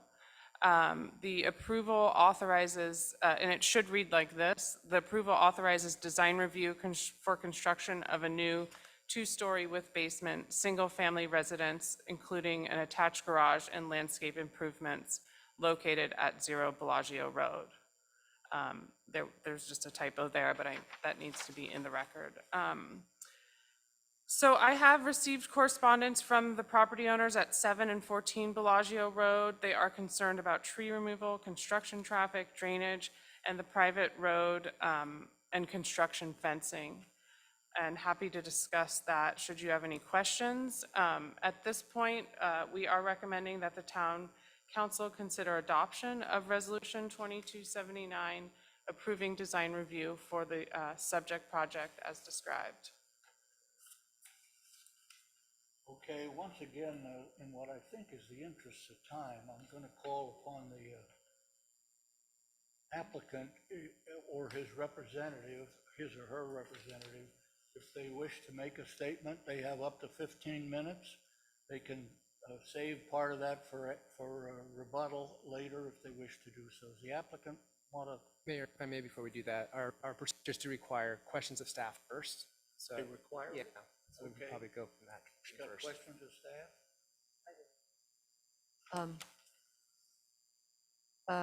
This has to do with the tree removal. So my understanding is that about half the trees are, the removal of about half is required for fire safety purposes. In that setting, is there an in lieu fee required for the trees that are removed for the fire safety? At this point, yes, our code does require an in lieu fee for all trees being removed, whether it's for fire or not. So that's one thing to question about if, I mean, I wonder, I mean, we want, it's a buildable lot, we want it to be safe. If half of the trees are being removed for fire safety, does the council have the right to say, to waive the in lieu fee for the trees that are being removed for fire safety purposes? Well, yeah, actually, the code does have provisions for the council and the public works director to waive or come up with alternatives to the in lieu fee. Okay, and I guess the same question applies, I mean, it's a slightly different case, but for the other, was it another 50 trees that need to be removed just to clear the lot? I mean, again, it's a buildable lot, so the owner does have the right to build on it. If you can't build without removing trees, is it correct that you have to pay for every tree just, because it's a wooded area? I guess, does the Public Works Director have the authority to modify that fee also? Is that, or should the council be looking at things like that? Yeah, so there is no provision in the ordinance or the municipal code to exempt trees that are being removed because of the actual project. So they're treated equally as any other tree removal. But similar to other trees, Public Works Director and Council do have some leeway in waiving or coming up with alternative replacement concepts for those trees. Thank you. And the number of trees that are being proposed to be replaced in the amended landscape plan, about how many are proposed, Rebecca, do you know? There are 2 trees proposed, and my understanding of it, there are other species of foliage that are also being proposed to mitigate those trees, but because of the fire department requirements, they're having a hard time finding more trees to replace the ones that are removed. And if the applicant is here and wants to sort of communicate more, I know he's been working very closely with Rob at the fire department. Anyone else have any questions? Okay, now we'll go to the applicant or his or her delegate if they wish to make a presentation. Yeah, they are on Zoom tonight. It's Jeff with the W, last name. Drawing a blank. G, thank you. Gibson, thank you. I should know.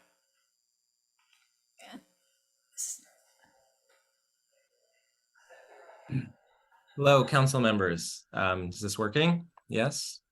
Yes. Great, thank you so much. I'm Jeff Gibson with Winder Gibson Architects. We're the architect for this project. I'm going to keep my presentation very brief. I just mostly wanted to commend the work that Rebecca's been doing as she stepped into this new role, really kind of just as we were ramping up this project. She's been doing a great job shepherding this through. And I also think that the ADR process has been excellent. We did this as a conceptual design review in August. That allowed us to solicit some really, really good, clear feedback from the board members that we were able to integrate pretty quickly and really improve the project. fine tune a lot of things, and then present again in October for unanimous approval. Also very interested in the way, we got unanimous approval, but then still some additional comments, some ideas for improving the project. And I'm going to share for just a minute to show this. So actually the renderings that Rebecca was showing at the beginning of this presentation were the ones that were presented to the ADR. And then we subsequently took their advice on fine-tuning some of the window design, particularly the window and shape and form of this dormer here at the pool, adding some more softening landscape elements. We submitted a list to you guys of those design changes, but just wanting you to know that the updated designs are within the final package, which I think you have. And again, I think it's been a really a lovely process, and we really appreciate it. I'm available to answer any questions about the architecture, the site planning. It's obviously a very large site, a 3.5 acre site. We are, removing a number of trees, but when you kind of zoom back and understand how many trees there really are on the site, it sort of becomes a different fraction, if you will. The project sponsor, Shadi, is here as well, and I think he can speak eloquently to that. So I think that's all I have to say, but I am very much here and available for questions if you have them. Thank you. Any member of the council have any questions for the applicant? I had one again for Rebecca. Let's find out if there's any of the applicant. Oh, may I interrupt for 1 second? I'm sorry. I think another person on the applicant team would like to speak before we move to questions. Is that right, Johnny?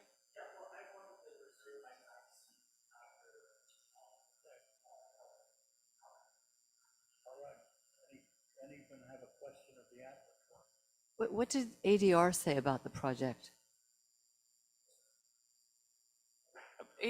Sorry, let me in. Would you like me to answer that, or Rebecca? Just was that, did they recommend approval? They had 100%, recommended approval. Sorry, I left that out. Yes. Yeah. I don't want to pat my own back, but I think glowing would be a word to use, perhaps. Joey in particular, really the whole team. So, but it's also because of the process that was undertaken, a very respectful dialogue, and I think some integration of their suggestions that really did improve the project. Any other questions of the applicant? How do you want to make some presentation? Yeah, if you guys don't mind, just one minute. I think you guys were discussing the trees, and I just want to make sure it's clear what's happening there. There are over 1,000 trees on the lot. We're removing 100 trees. 50 of them are because of fire safety. The other 50 are because it's in the buildable lot area. I understand that the concerns are of screening between the buildings, and it's one of the biggest concerns of some of the neighbors that are here, and I sympathize with them, and I agree with them. I don't want to be in between fire and the neighbors. That's not a good position to be in. I did go down and talk to Rob, and he agreed that it was okay for us to plant more trees and some more what are they called? Sorry, I apologize. Shrubs, but they're tall shrubs. They're like 20-foot tall shrubs, like laurels. And so, from the previous landscape plan that we had, we've added 12 more trees, strawberry trees, which are large, and then it shows here that we have 200 to 300 shrubs that are being, and we've put them in key locations to create kind of a screening. I am open to adding more screening if fire department allows us to, and I want to work with the neighbors and work with the fire department. But I just want to give that anecdote and want to reserve some time afterwards as well. Thank you, guys. Shadi, may I also interject one item? Sorry. Just to clarify one thing too about why we're removing the trees. One of the things that we have to do in this project is create a fire truck turnaround, a hammerhead at the top of our driveway. That's obviously on our property, private property, but it's ultimately for the benefit of everybody on Bellagio, because there isn't a fire truck turnaround properly at the top of Bellagio now. Pretty unsafe condition for such a long and winding street. And so by creating the hammerhead as part of our project, that really benefits everybody's safety on the street. And as you know, a hammerhead isn't a small thing, right? So a decent number of the trees even fall into just the clearing of making that hammerhead. So it just adds a little more context to what's going on site for you. Okay, does anyone on the council have any further questions of the applicant or of Rebecca? Looks like there isn't. Does any member of the public wish to address us on this item? Yeah, I'm bringing in someone, Mayor. And this,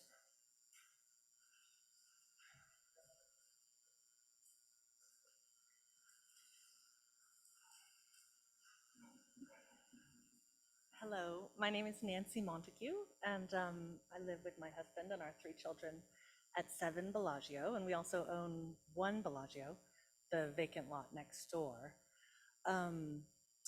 We wrote a letter in opposition, well, voicing some of our concerns that we have with the project. This is a huge project that impacts us quite a lot as the neighbors across the road, as well as our other neighbors, whom I think may be watching right now, I'm not sure, on Zoom. And I'm very, very concerned about the trees and the removal of all of the trees. And I do understand that we need to make it fire safe. But these are 70-foot giant trees that, and I believe I did send some photographs. I don't know if you received them. And I also understand that neighbors don't have a right to a beautiful view. So we understand the need for development in Ross. And so we're not opposing the home. But I want to say that I think this was absolutely rushed through ADR. I didn't even have a chance to comment. It was so fast. I had never seen, I guess, I had told and I also feel like there was some misleading that went on where it says there was 0 neighbor opposition to this project. Because actually, I've been opposed to it from the very beginning when Shadi kindly reached out and said we bought the lot, but that's all I knew. And I said, well, Shadi and I've spoken with our neighbors, the 2 other families who live on Bellagio, and they sort of nominated me to speak with Shadi and to voice our concerns and our opposition. And I said, I'm sorry, this isn't personal, but this is a big deal. And as it stands now, we're sort of opposed. And so I don't like it that he went to ADR and it's like 0 neighbor opposition. I feel like that was misleading. I think it's interesting, Brian Collins' letter from who did he send it to? To ADR, to Rebecca. It said, here are our concerns. And that letter was characterized as a letter in support of the project, which is not at all how Brian feels. They're in Hawaii right now. I'm not even sure if they're able to join on via Zoom. They might be flying. Maybe they're here. Hi, if they are. And I know Paul is driving to Tahoe right now. Another big concern, and sorry, I just have crazy notes right now, so I'm not making a lot of sense. I'm jumping around. But something that is very concerning is that it's the deforestation of this hilltop, of this lot, that has us so worried. I guess I understand that fire has said we need to remove these trees, but it just seems strange. It seems crazy to remove such giant trees. I don't think that we deforest lots without the appropriate reforestation. And I think Shadi just mentioned planting 200 shrubs, but that's very different from the large number of 70-foot tall trees that are being taken down. And those trees in particular shield our house from this development, and not just our home, but so many others who I don't think actually know this project is even happening. So many of our neighbors. So we have a sick child at home, so I've been very 100% dedicated to that, and I haven't had a lot of time, but I did have some time, like half an hour today, to reach out to a few neighbors, and quite a few hadn't heard of it. Sorry, your time is up, but you had some difficulty. My time is up. You spent some of your time talking about what other people were thinking and stuff, so I'm going to give you another minute. Tell us what your objections are. Oh, right. Sorry.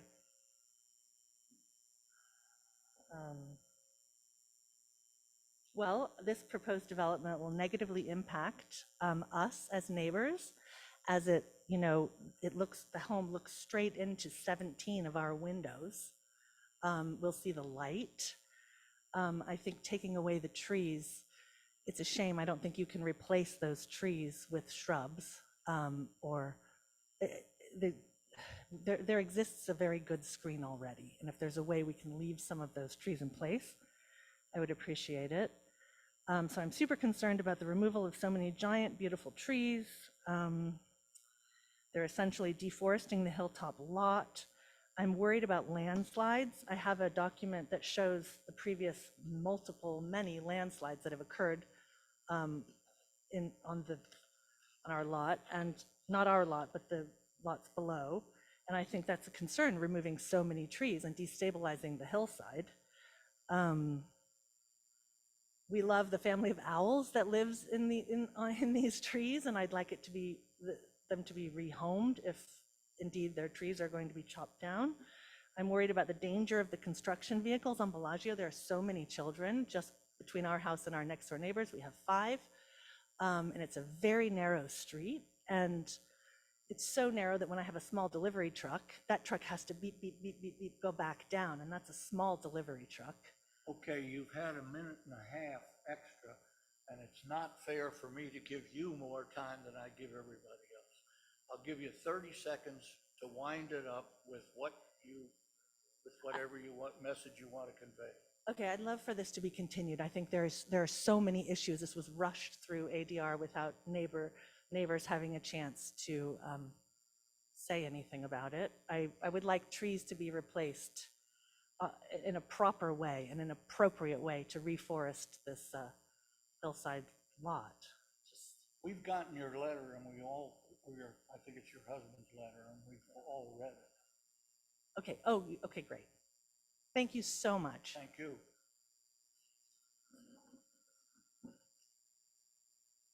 Is there any other member of the public who wishes to address us? Yes, I have Paul Rosler. Yes, I would like to address, this is a neighbor.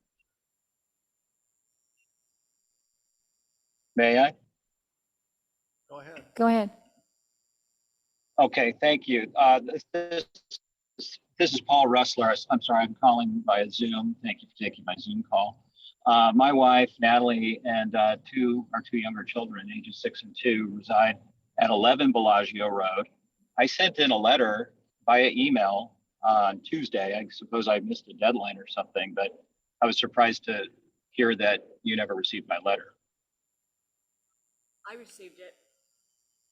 Oh, you didn't mention that. You said 7 and 14, but 11 Bellagio sent a letter into. Did the council have a chance to read my letter?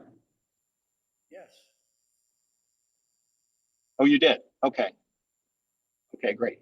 So my main concerns, well, I would say requests, is, and I did receive an email today, right this afternoon, and I have not had a chance to go in and review it, but it came from Shadi that his land use attorney had drafted an agreement that would bind the land there, section 04, we'll call it, 0 Bellagio, if you want to call it that, to a road maintenance agreement. And so I just want to say it's imperative that the developer, in addition to that, fix, repair, and repave all of Bellagio Road upon certification of occupancy at 100% of their expense. We, the neighbors, the Florins at the time, and the Collins and I paid our pro rata share to repave the road, and it's in very good condition other than a patch outside of 7 Bellagio Road, which is where the Montagues are. But anyway, they're going to be large earth movers, tractors, trucks that are going to, I'm sure, severely damage the road. So I would want that to be a specific request to, that be a binding agreement before approval. In addition, I request that the project approval and building permit issuance be conditioned upon a binding agreement that Zero Bellagio would have their pro rata percentage, or if you will, responsibility for maintaining the road going forward. Construction and traffic, I would like to see a plan in place for the traffic that's going to be involved here with constructing this. The three existing neighbors on Bellagio met with Shadi, and he agreed that in that. Another 30 seconds to wind it up. We've all seen your letter and read it. Okay.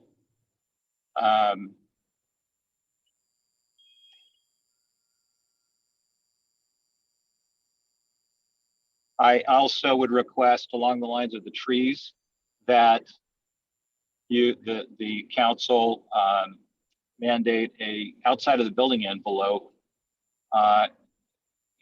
closer to a 1-to-1 replanting of the trees that are going to be removed, and that they not remove some of the larger trees. In addition to that, one thing that's not in my letter, if you'll just give me perhaps 20 seconds longer, is this property, the residence has been shifted down Bellagio's about 20 feet or so or more, which puts it directly above our house. And screening is extremely important for privacy reasons.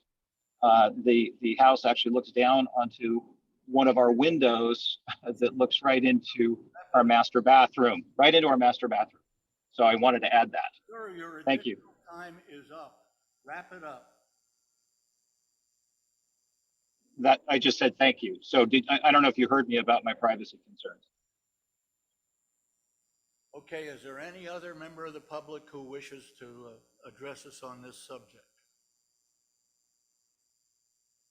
My name is Rupert Montague. I'm Nancy's husband. I also live obviously at 7 Bellagio, and we own number 1 Bellagio, which is the vacant lot next door, as Nancy said. Look, I don't have much to add, really. I totally agree, of course, with everything Nancy said, and everything I've just heard Paul say, and you've seen our letter. So again, there's probably not a lot to say, but I wanted to highlight a couple of things. The first is Nancy talked about the trees. The trees to us are what makes our area where we live so beautiful, and they provide a screen to the other houses and the proposed new house. Not only do they provide a screen, a visual screen, but they provide us a noise screen. In my experience, trees are the most unbelievably effective way of deadening noise. I used to live in London, and we had a garden square, and trees were incredible. You almost felt you didn't live in London because we had so many trees by our house. We were very lucky. And so this is what I worried. By losing the trees, some of those trees, we're going to get a lot more noise. And the house that's proposed has a swimming pool, which is, I think, positioned somewhere between the new house and our house and our neighbors' houses. And there's going to be a lot of noise associated with a swimming pool. And so, and with less trees, it's a worry we're going to get like a noise pollution. So I would like, if possible, for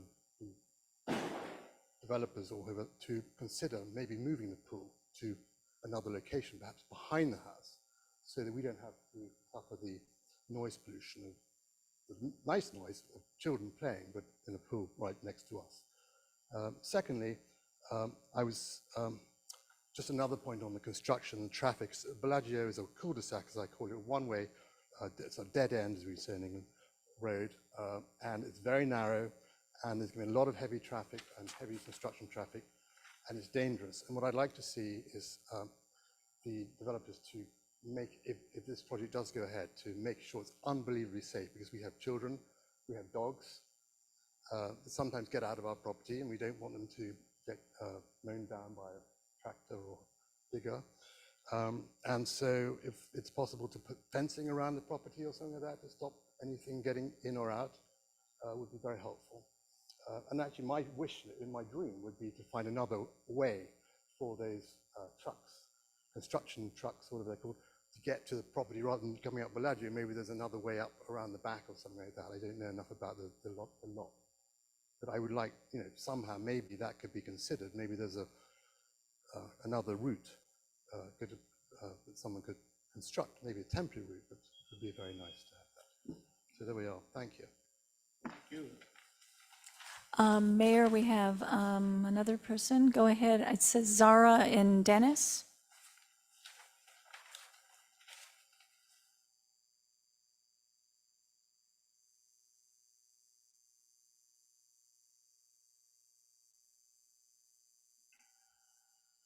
Zara and Dennis, are you out there? Can you hear us? Yes. Oh, great. We speak as we're neighbors, not directly, but we're at 10 Canyon Road, we're adjacent, and would like to speak to the neighborhood character, which we who live on this hill all benefit by the beauty of nature up here. And the trees are very much a part of that, and the trees are not only a fire hazard in the case of an acacia or a bay tree, such as I gather there's some very that those are some of those the fire department has said should be removed, but they're also a place of living for the owls we hear at night and for the squirrels that chuck in the daytime. We hear coyote. It's really a beautiful place of nature. So we would like to, we walk it, especially sensitive to us is the street edge. And it is so well preserved by others in the neighborhood.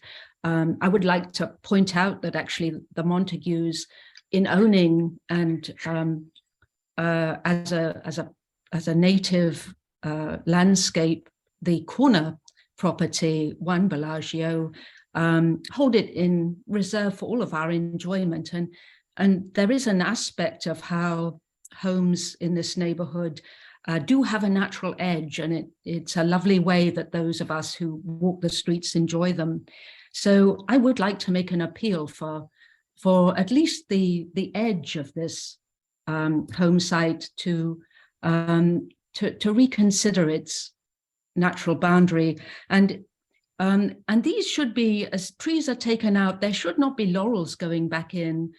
There should be native plantings going back in that support the wonder of nature that we have up here, and carry it forward.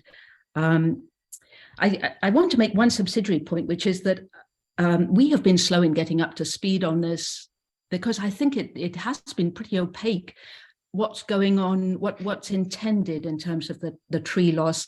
In pulling up the plan of what's proposed, it is unreadable as a record online. So I do think it would be a great idea to continue this so that neighbors could more clearly understand what's proposed.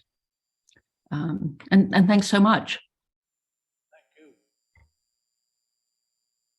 Okay, any other members of the public? I don't see any more raised hands. I've lived here for 25 years and I'm a landscape designer. I was a little upset to see that they were taking out 100 trees and replacing them with 2 trees. In my whole career in the area, I've always made a concerted effort. When we take out a tree, we plant a new tree, even if it's a small tree. So I just, there's a fire safe Marin list of possible replacement trees.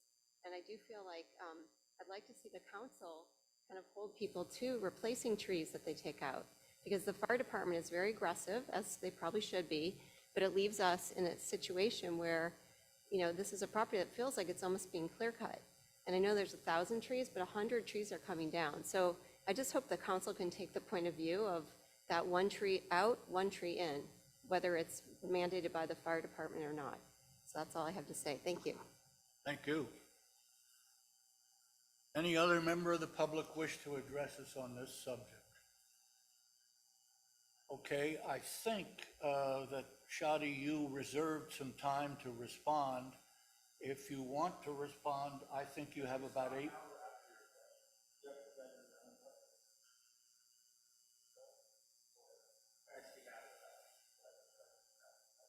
The hearing right now is your opportunity for rebuttal in up to 5 minutes. I'll give you 8 minutes. Minutes. Appreciate that. Don't run over. I won't. I won't take that much time. I know it's late, guys. Hey, I really appreciate all the neighbors coming out and expressing their feelings and their concerns. Just so you guys know, I have called the neighbors and spoken to the neighbors numerous times. I called them before I purchased the lot, called them after I purchased the lot. I've left messages telling them that we're going to ADR. I've left messages on her cell phone numerous times. So to say that she's unaware of it is, I don't know how to say that any differently. It's not true. Anyhow, I've met with the neighbors all together at their house and talked about their concerns. Paul's 2 major things were the road concerns, and I addressed those, and I have the documents in their box that I agreed to, so they should be fine there. On the trees, I'd love to, again, state that I'm not removing these trees. It's what needs to be done in order to make this a safe development experience. I might have misspoken on what trees are getting planted, and I think I should let Brad jump in here for 1 minute and talk about the trees, because I think the trees are the biggest concerns for the neighbors, really. Is Brad there? Can he, my landscape architect, and discuss how many trees we're planting and what native shrubs we're planting, because I don't think they're laurels. I apologize, I misspoke on that. I just don't know. Well, are you finished? I think, let's see here. Yeah, I think that's it. Okay. Oh, one last thing on the housing element. Remember, we're adding 2 new homes, which Ross desperately needs. So keep that in mind. Thank you. Okay, is Brad Eichste on the line? I'm here. Can you hear me? Go ahead. Yeah, I want to talk about the trees because we have spent countless hours on talking about the trees and the tree removal and the tree replacement and the shrub planting. And Shadi and I have spent many hours talking to the fire department and trying to get more planting, remove less trees. And, you know, there's certainly a wildland urban interface concern on this property, and Ross Valley Fire Department has been adamant about removing trees. So these 50 trees that are in addition to trees that are being required to remove for the site development, those are mandated to be removed by the fire department. And we really don't have a whole lot of say in keeping them or not keeping them. We've also spent a lot of time on tree replacement. And as everyone knows, we can't replace trees 1-to-1 on this project. There's just no possible way. It would be 100 additional trees, and Ross Valley Fire would never let us put in 100 trees on this project. So we started with 2 because I didn't think that I would be allowed to put any additional trees. And then we've been talking to Rob and talking to Ross Valley Fire about adding some more. And this last proposal, we added 12 additional arbutus, evergreen trees in these areas between the street and the house, and then between the upper property and the driveway. And we'd be happy to add more, but there has to be a canopy separation, and there can't be fire ladders, and these trees are going adjacent to all the existing oak trees that we are working to maintain. And so we're planting 12 additional arbutus, which are natives. And then along the frontage of those, we're planting masses of Rhamnus californica, which is another evergreen, great screen, deer resistant another native screening plant to take care of the low level screening that will help block the view between the canopy of the arbutus and the ground plane. So I've planted as much as I've been allowed to plant at this point. And if Ross Valley Fire will let us plant more plants, Shadi has expressed an absolute interest in planting more plants, but right now we have to adhere to the fire safety standards and adhere to what Ross Valley Fire is going to approve. And I'm happy to answer any more questions about that, but we have spent so much time and effort on the tree removal and tree replacement and screening and fire safety. And we've done a lot of work and a lot of due diligence on this part of this project. Okay, thank you, Mr. Eichstein. Does any member of the council have any additional questions of any of the applicant representatives? I do. I wanted to ask, what was the thinking in terms of the pool that kind of is in like the front yard? Yeah, I'd be happy to answer that. This is Jeff Gibson from Winder Gibson Architects. So in our site planning, we started by kind of analyzing the existing topography and trying to work with it instead of against it. And I don't know if you've walked on site, it's a little challenging to scramble up there. But what's interesting is when you get up into the area where the story poles are, where the home is being developed, there's a kind of a natural, I don't know, we had a term for it, like a berm almost. There's a section of the lot it's not level. There's no portion of the lot that's level, but there's a section of the parcel that is relatively level or more level than others. And we wanted to focus on developing the usable outdoor space. Obviously, to live in Ross, it's all about the sort of indoor-outdoor living, enjoying the climate. And so we wanted to take advantage of those sort of naturally almost level areas to do terraces, turf, pool, so that we wouldn't be building a house with huge retaining walls, stacked tiered retaining walls, big massive stuff for people to see from downhill or elsewhere or even across the canyon. So it was really about working with the natural form of the building. There's a secondary benefit though. By putting the pool in that location, it actually pushes the house itself as far away from the neighbors as possible. Like, I don't know if you noticed, but we have 130-foot distance to the center line of the road. So when neighbors sort of talk about a privacy worry from our proposed home to their home, which is a further 60, 90 feet on the other side of the road, I mean, we're talking about distances of 200, 250 feet between homes. So we felt like it was really beneficial to kind of push the house back. The access made a lot of sense, swinging the driveway up and around, concealing the garage, concealing the required hammerhead turnaround where it is. And then it made sense to leverage the natural form of the topography for our true, like, usable outdoor family space. Does that sort of give you a sense of kind of how we came to the site planning we came to? Yes, thank you for answering the question. Yeah. Okay, I'm going to give the opportunity if anyone else on the council has further questions of the applicant to go ahead and ask.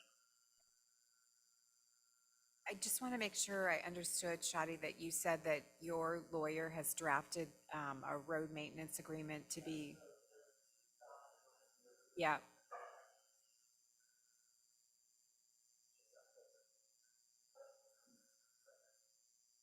Yeah, so there were two things that they were concerned about: road maintenance going forward for the road, and then also repairing any damage that the road gets during construction. Both those documents were created. We had a meeting last Wednesday, and I had my land use attorney scramble to put these things together, so they have it today. It addressed all the points that they asked for. So in essence, we will video the road before we start construction, and after construction, any damage that we've done, we'll repair it back to what it was before. And then the ongoing maintenance agreement is We have a certain percentage depending on how much of the road you're using. And it's a formula that they have already in their own CCNRs, but we're not part of that CCNR. So in the road maintenance agreement, we take a portion of that percentage that's equitable on the fact that we're going to be using the road all the way to our driveway and what portion that is. All those things were figured out correctly. Thank you, sir. Okay, is there any public comment on this project? We already did the public comment. Now we can close Been so long ago. So we're closing the public hearing and bringing it back to the council. Okay. There being no more public comment, we'll bring it back to the council for decision and for observations and decision. I just had another question maybe for staff.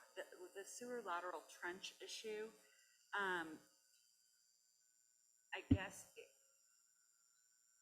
my assumption was if there are no sewer laterals in the road, that's because there's no utility easement. And so that's going to be governed by that. They've got to deal with it however, whether if there's an easement or not, correct? Right, if they wanted to put a sewer in that street, they would need an easement from the district to do that. It's probably less costly and more feasible to do as they're proposing and just run the lateral within their private property down to Canyon where there is a Ross Valley Sanitation District main. And then, and the other, one of the other comments that I saw was about the drainage. Normally, the drainage plan is submitted with the building plans. Is that correct? And that's when neighbors would normally have an opportunity to review those? I think we got a drainage plan with this submittal, didn't we? I don't think it's quite as detailed. I don't think it is as detailed as it would be for the building permit. But the building permit would be highly detailed with a hydraulic study and all that, yes. But however, it's not typically something that the neighbors are noticed that we have the building permit for a project. But they can follow it, track it, so they can see when They things are could come to submitted, town so then hall, They yes. can take a look at it. Yes. All right, thank you, that's my only questions. Well, we're past questions, we're commenting, and you commented. Well, I'd like to hear my other council members' comments. Okay, that's about what's about to happen. Does anyone else on the council have comments about this project? I have some comments. This project kind of reminds me of a project that was proposed on my street, which is a private street, on a vacant lot, not nearly to this scale. But all the neighbors were very concerned about change and, having a beautiful raw piece of property converted into a house with landscaping and a driveway and parking, et cetera. But, it's a buildable lot. And so we can't shut down development of a lot. We can tinker with it, but when you get up on that site and you look out, you can completely understand why they put the pool where they did. And actually, all the other houses on Bellagio have their pools in a similar location with the vantage point looking right up over Mount Tam.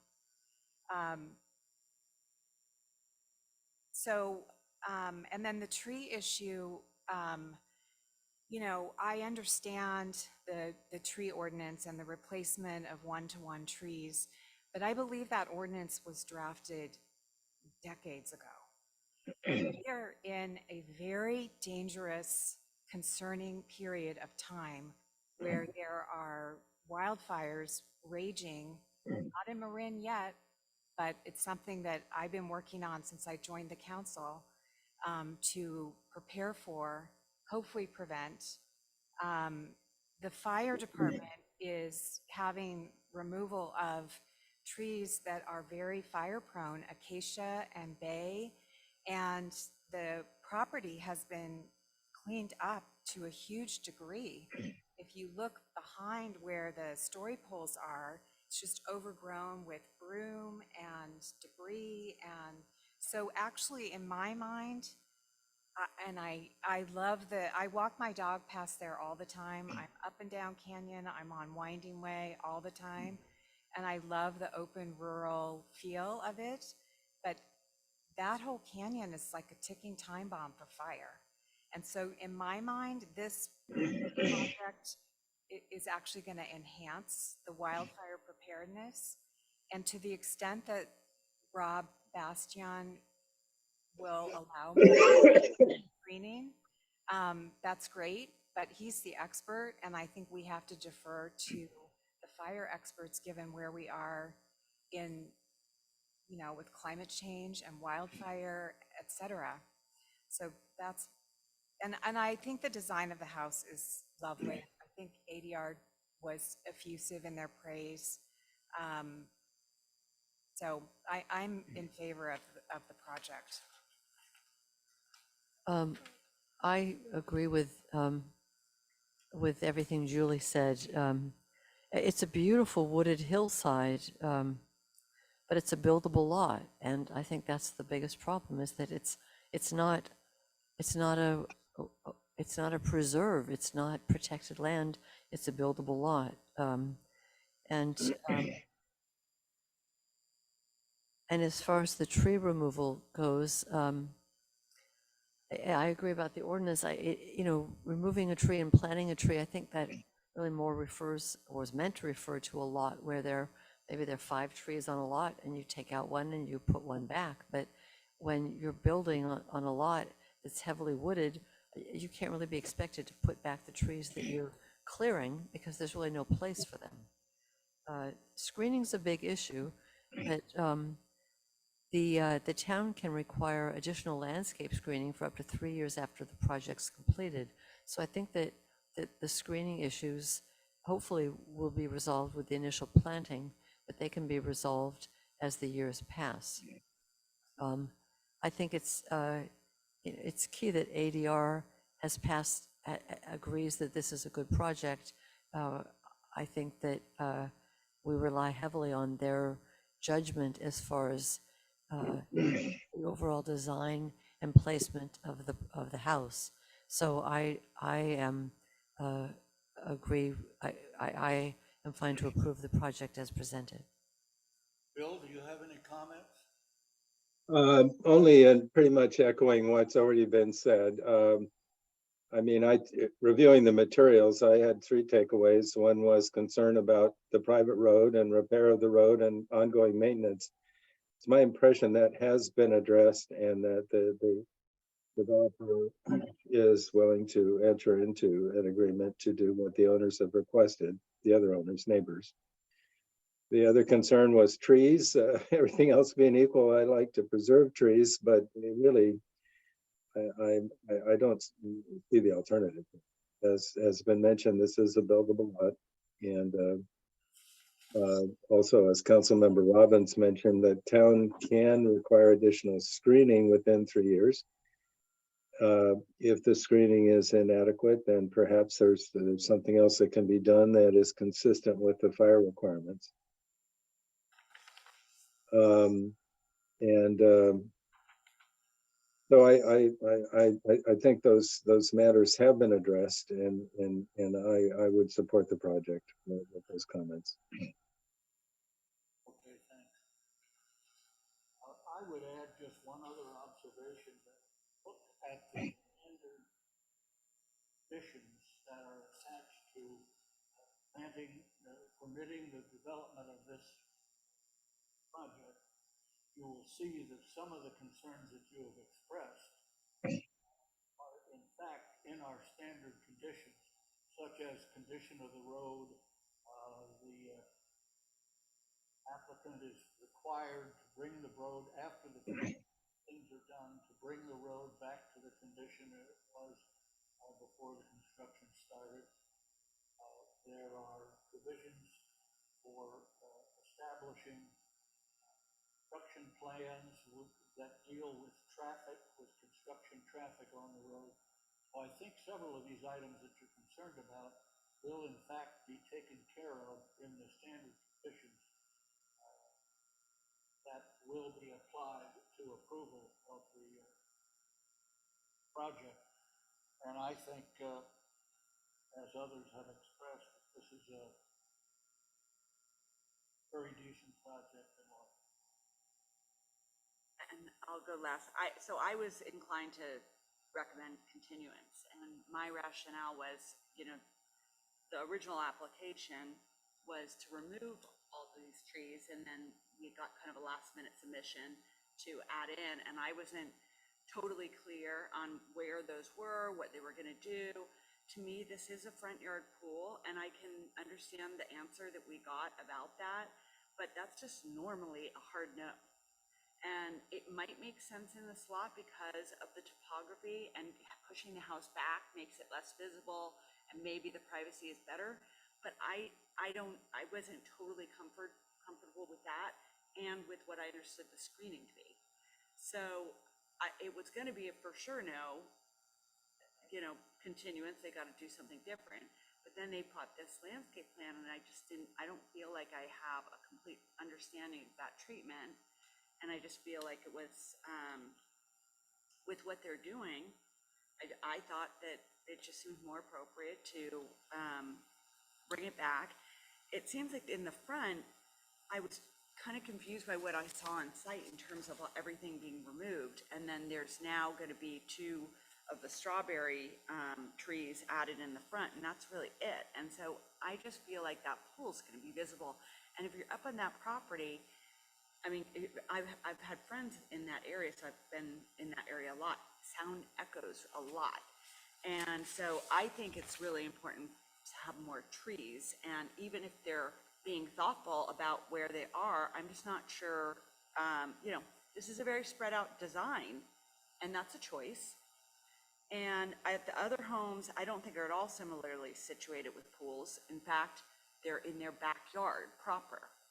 So if their pool was in their backyard proper, it would be more of a noise buffer than for their outdoor living stuff. But again, maybe that's the right call based on other considerations, which I'm open to. But I just felt like this was it's always the hardest when we have a site like this, where there's earth being moved and there's, topography, and I just didn't feel like the application was fairly teed up when it started, and I felt like it was too big of a change kind of last minute. So that was my take. On the road maintenance, because it's a private road, typically the council has, maybe we should have a handout on this, because I think it comes up. Typically, the council doesn't really get into that because of the need to keep it private in nature, but there is always a requirement that they videotape it so that we at least see what the condition of it is before, and then neighbors, can, we have that documentation. And then I think the utilities should be more addressed with the easement, and I think the drainage plan will be really important.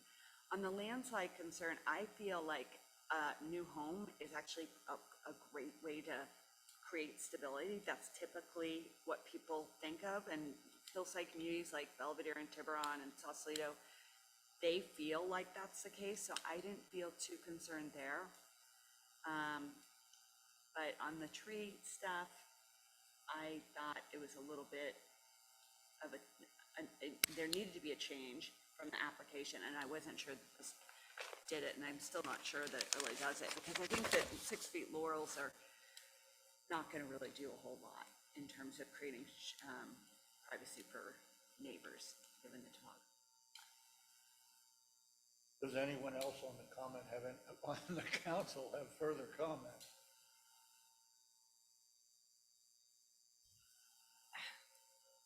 I guess I would defer to ADR in terms of where the swimming pool is versus the main house. I think the neighbors would have an equally grave concern if the main house was flipped with the swimming pool and the pavilion. because that would mean that the house was that much closer to the other houses. And and I understand what you're saying about the 3 other houses on Bellagio having their swimming pools in the backyard, but it's taking advantage of that Mount Tam view. And they want to have the pool, and then they want to have the Mount Tam view. And I think given this site, you don't want to have the house only have the view and have the pool in the back and not take advantage of that view. That's part of the beauty and the uniqueness of having that site, is having that all that outdoor area and that swimming pool and being able to see the view, in my mind. Anyone else on the council have any further comment? Not someone want to make a motion? I will make a motion to approve resolution number 2279. Second. All right, let's take the vote. How do you vote, Councilmember McMillan? Aye. Councilmember Robbins? Aye. Councilmember Breckus? No. And Councilmember Kircher? Aye. And Mayor Cool? The motion passes with 4 in favor and 1 opposed. Okay, that concludes the public hearings on planning projects. We now move to no action items. Does anyone have any council correspondence they wish to share with the rest of the council? Okay. Request any future council items be put on the future agenda. Okay, I think that means we're concluded for the evening. Thanks all very much.